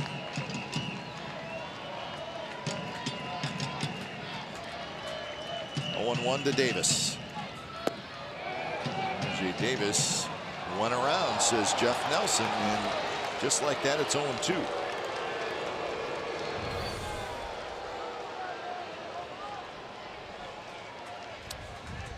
Bad hit is what got him.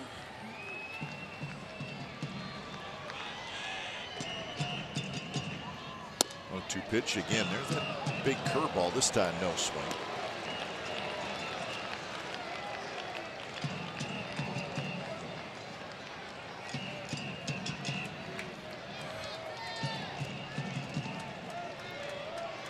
'28th pitch for Jim Johnson. And here it is. Strike 3 called at the knees. Rajai Davis disagrees. So the A's tie it.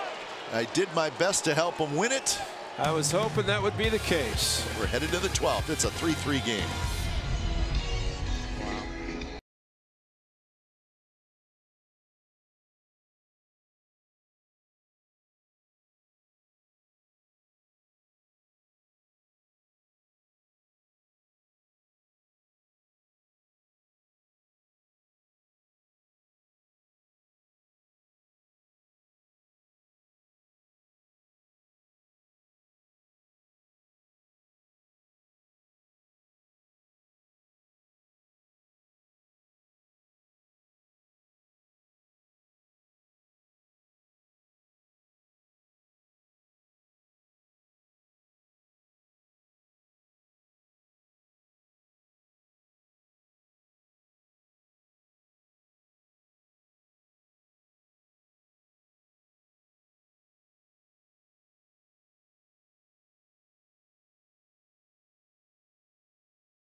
plans early. Avoid the 4th of July headache with family-friendly fireworks a day early. That's tomorrow. The biggest fireworks in the Bay Area will follow the A's White Sox game.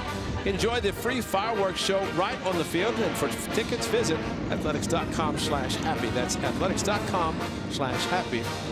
You know what's good about the fireworks tomorrow is because all around the Bay Area, no fireworks. They said they're illegal. So you come here tomorrow and, hey, get to enjoy it for free. And the Seagulls are saying, what is going on with the moon coming up behind them? The moon over the Seagulls. So John Axford comes in for the Athletics.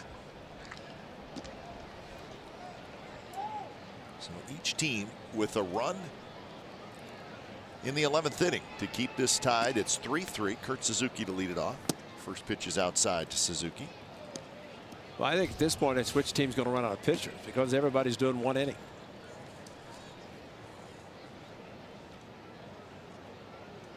The A's have Doolittle, Neal, and Brady left. Well, right. I have to question whether Doolittle's even available after back-to-back games.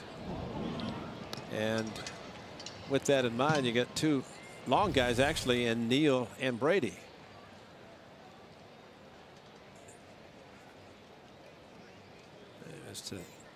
Twisted his knee or something. Maybe he took a ball off his left hand earlier while he was catching. Suzuki, home run in the 2nd inning.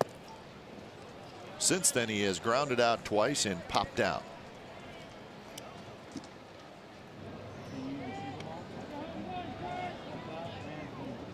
That's Herodis Vizcaino. Not a whole lot going on down there.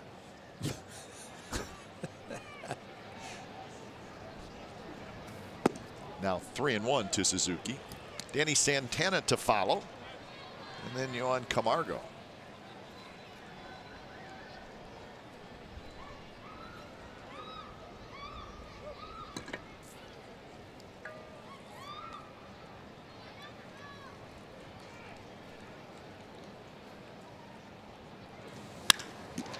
Left center.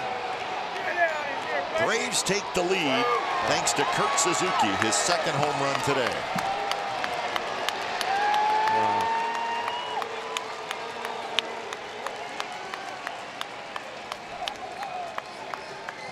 So he got in a hitter's count. Yes, he did. And he took advantage.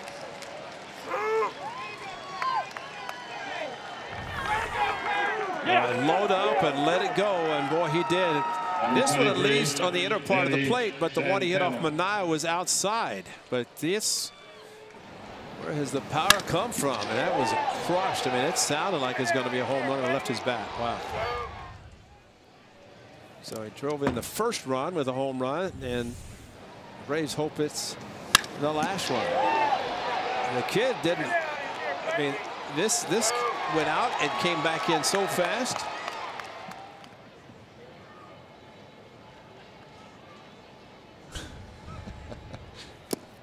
Not happy. Can't blame him. Thing is, replay, David Renetti might have been looking for him. That's true. 3rd time Kurt Suzuki has had a multi-homer game in his career.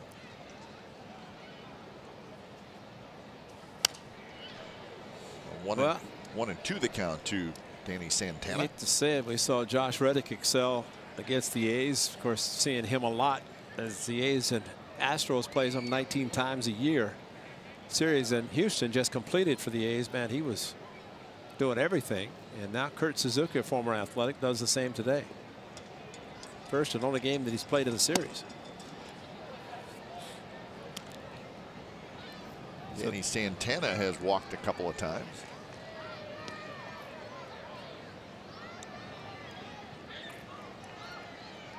Walked and scored back in the 2nd inning. So now the count is full. Well, the problem with Suzuki, it was a hitter's count, and now you're back at a hitter's count.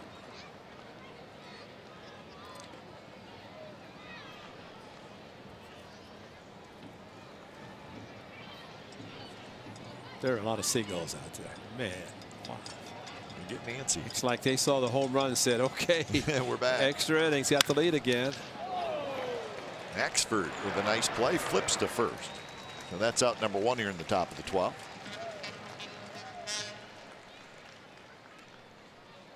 And that'll bring up Camargo. Number 17, Johan Camargo. Well, the A's do not have an off day tomorrow. The Braves do. A's will play 3 against Chicago and 4 against Seattle this week, leading up to the All-Star break. Oh, they're going down. They're looking for the field. Yeah, they're in unison, too. Yes, they are. So who's the leader of the pack for the Seagulls? Camargo takes a strike.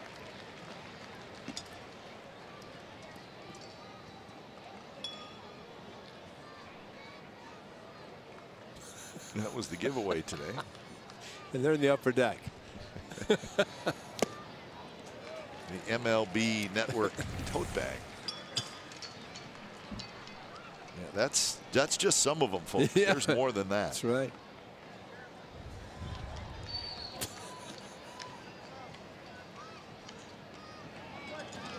Oh, 2 pitch, good curveball, and Camargo strikes out for the second time. So 2 away, and here's Dansby Swanson. 12-6, and they got him. Now batting, number 7, Dansby Swanson. MLB Network showing the All-Star team. I saw Pat Neshek's name is on there. Really? That he made it? Pat Neshek made the National League Wow. All-Star Again. team. Yeah. He's pitching with the Phillies now. Well, they've got a bad club, so maybe. But maybe their guy. Yeah. But for Neshek, last time I want to say was in Minneapolis at Target Field, where his brother was down the left field line, and that was a big story where his brother was the ball boy, and here's Pat coming back to play in the All-Star game. A game that was finished with Kurt Suzuki behind the plate and the closer for the Twins at the time, the lefty, been on the DL. 1-1 the count to Swanson, who's 0 for 4 today.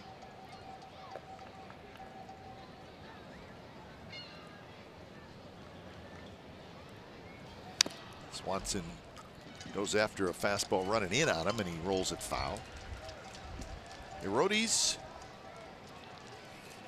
Vizcaino is the man out in the bullpen.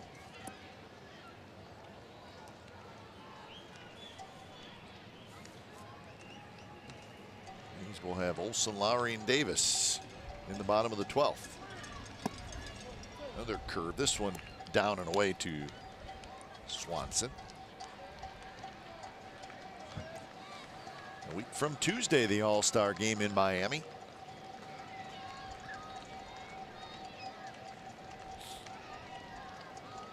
Chris Davis probably considered all his home runs. Of course, they still have the one more fan selection where 5 players from each league. Right. Final fan vote, I believe they call it. Yeah, and one would be selected. Try to think. Logan Morrison hit 2 more yesterday, first baseman for the Tampa Bay club. Dickerson, though, was leading the league in hits, so there was a possibility he got the nod as it was an outfielder. He's not going to win the voting. But yonder's the man. So he is. See. The All-Star makes the catch, but Kurt Suzuki hurts the A's again. He homers, and it's 4-3 Braves as we head to the bottom of the 12th.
Going to have to come back again. It's 4-3, bottom of the 12th inning.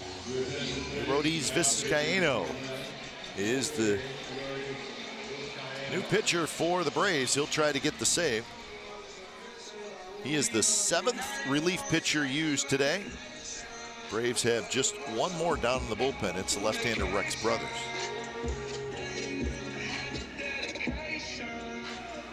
Let's see if the A's can come back again. Olson, Lowry, and Davis. For the Athletics, right fielder, Arodys Vizcaino. Matt Olson.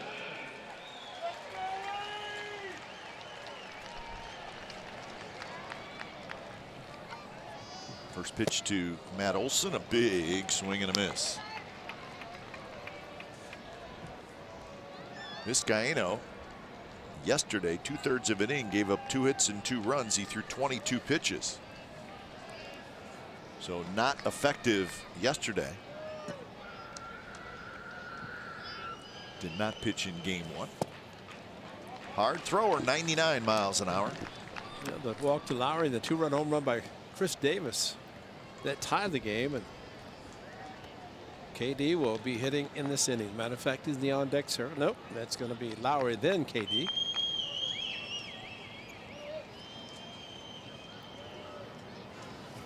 Olson swings and misses on an off-speed pitch. So Vizcaino pumping it in there at 98-99, and then he drops one in there at 85. Breaking ball to the back foot, and after you see good fastballs, you gear up a little bit extra, and then all of a sudden it drops out of sight.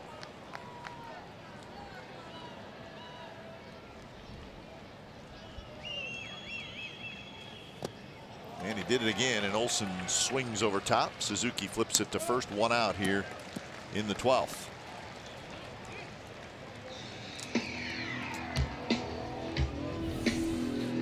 Well, another off-speed pitch, breaking ball in the dirt.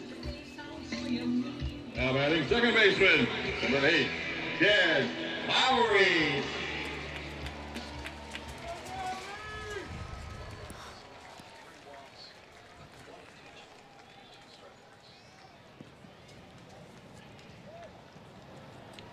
So here's Lowry looking for his first hit.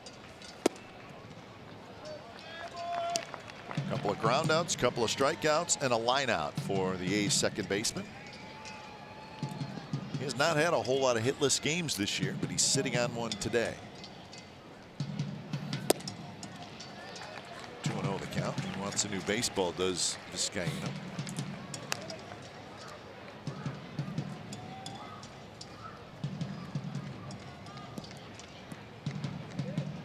Ciarte, the center fielder, well into left center field. Huge gap in right center.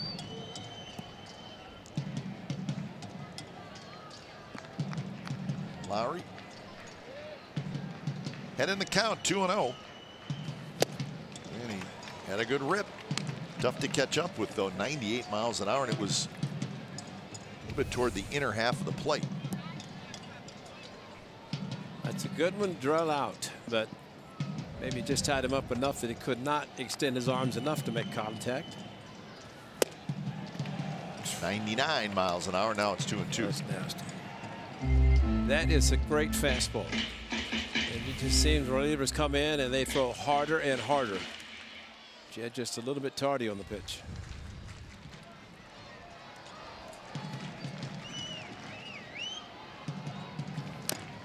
And he came right back again with the 99-mile-an-hour heater.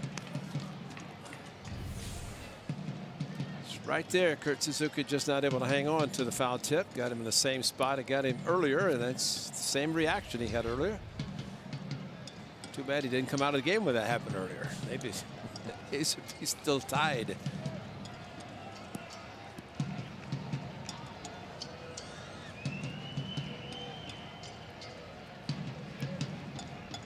So another 2-2. Here it is. High fastball. Lowry just got a piece of it. Chris Davis waits in the on-deck circle. But if they could duplicate yesterday, walk, and then a 2-run home run.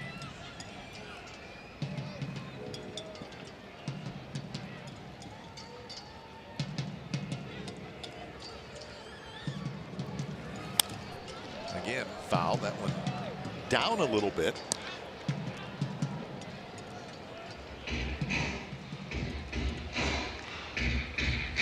long afternoon for both teams. Brian Snitker, the manager of the Braves, is hoping it's worth the wait.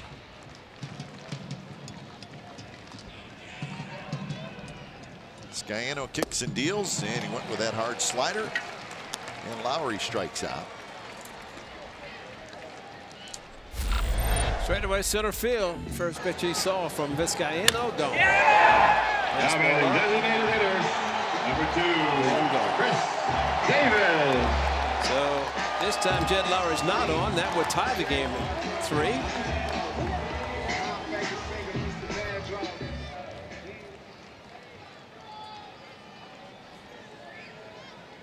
So here's Davis, first pitch. Not close. Davis, that was in the 7th inning, and that was his 23rd home run of the year. And then in the 11th, he led off the 11th with a walk, and he eventually scored on Maxwell's double, and that tied the game at 3. And the A's had a great chance to win it. They just could not quite do it. And that one hit into center field, and the game continues as Davis is going to give the All-Star Yonder Alonso a shot. A low line drive by Chris Davis. And what a story this would be. Fastball away, Chris Davis back up the middle. And you think about his season already to date, 23 home runs. Is still a week before the break begins, a week from today when the A's are in Seattle. 7 games remaining. Who knows how many more he's going to hit. And Yonder Alonso is the All-Star representative for the Athletics. KD, a possibility also at first base. Maybe somebody will bow out. Maybe he'll get a chance.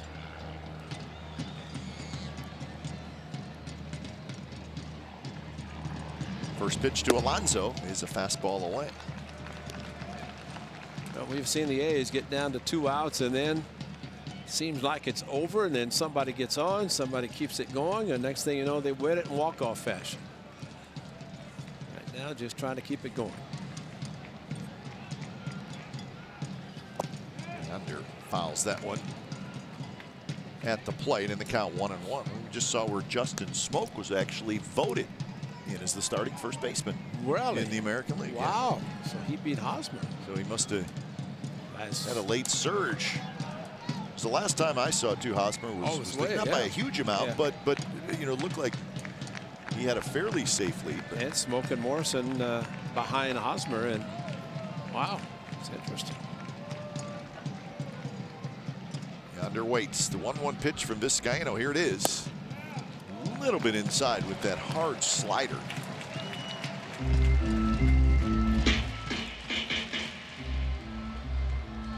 Well, Yonder has pulled open. They're playing him to pull. We've seen Yonder go oppo, especially with a good fastball that Vizcaino throws. They want to go outside, take it out. Not close. 3-1. Well, Barreto hits in this inning. He's not going to be up to bunt. I don't think so. Swing and bunt maybe, but not a sacrifice.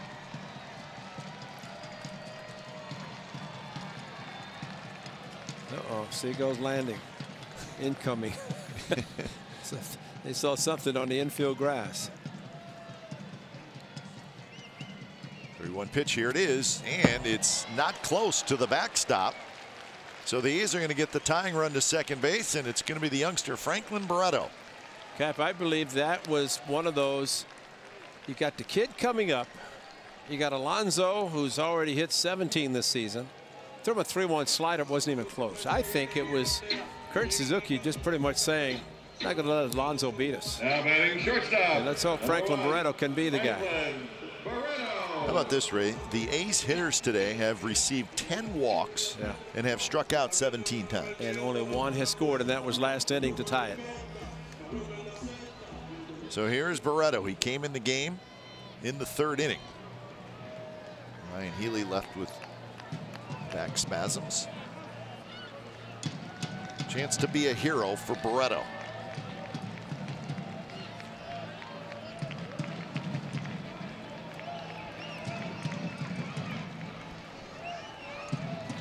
First pitch goes after the fastball down around the knees, rolls it toward the backstop. So 0-1.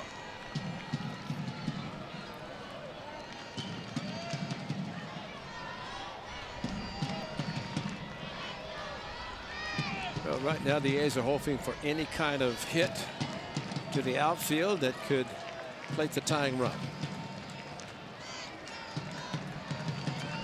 A 1 pitch hit in the air toward Markakis. Markakis near the line.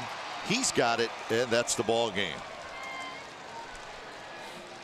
So another difficult loss for the Athletics as the Atlanta Braves finish off the 3-game sweep of the A's.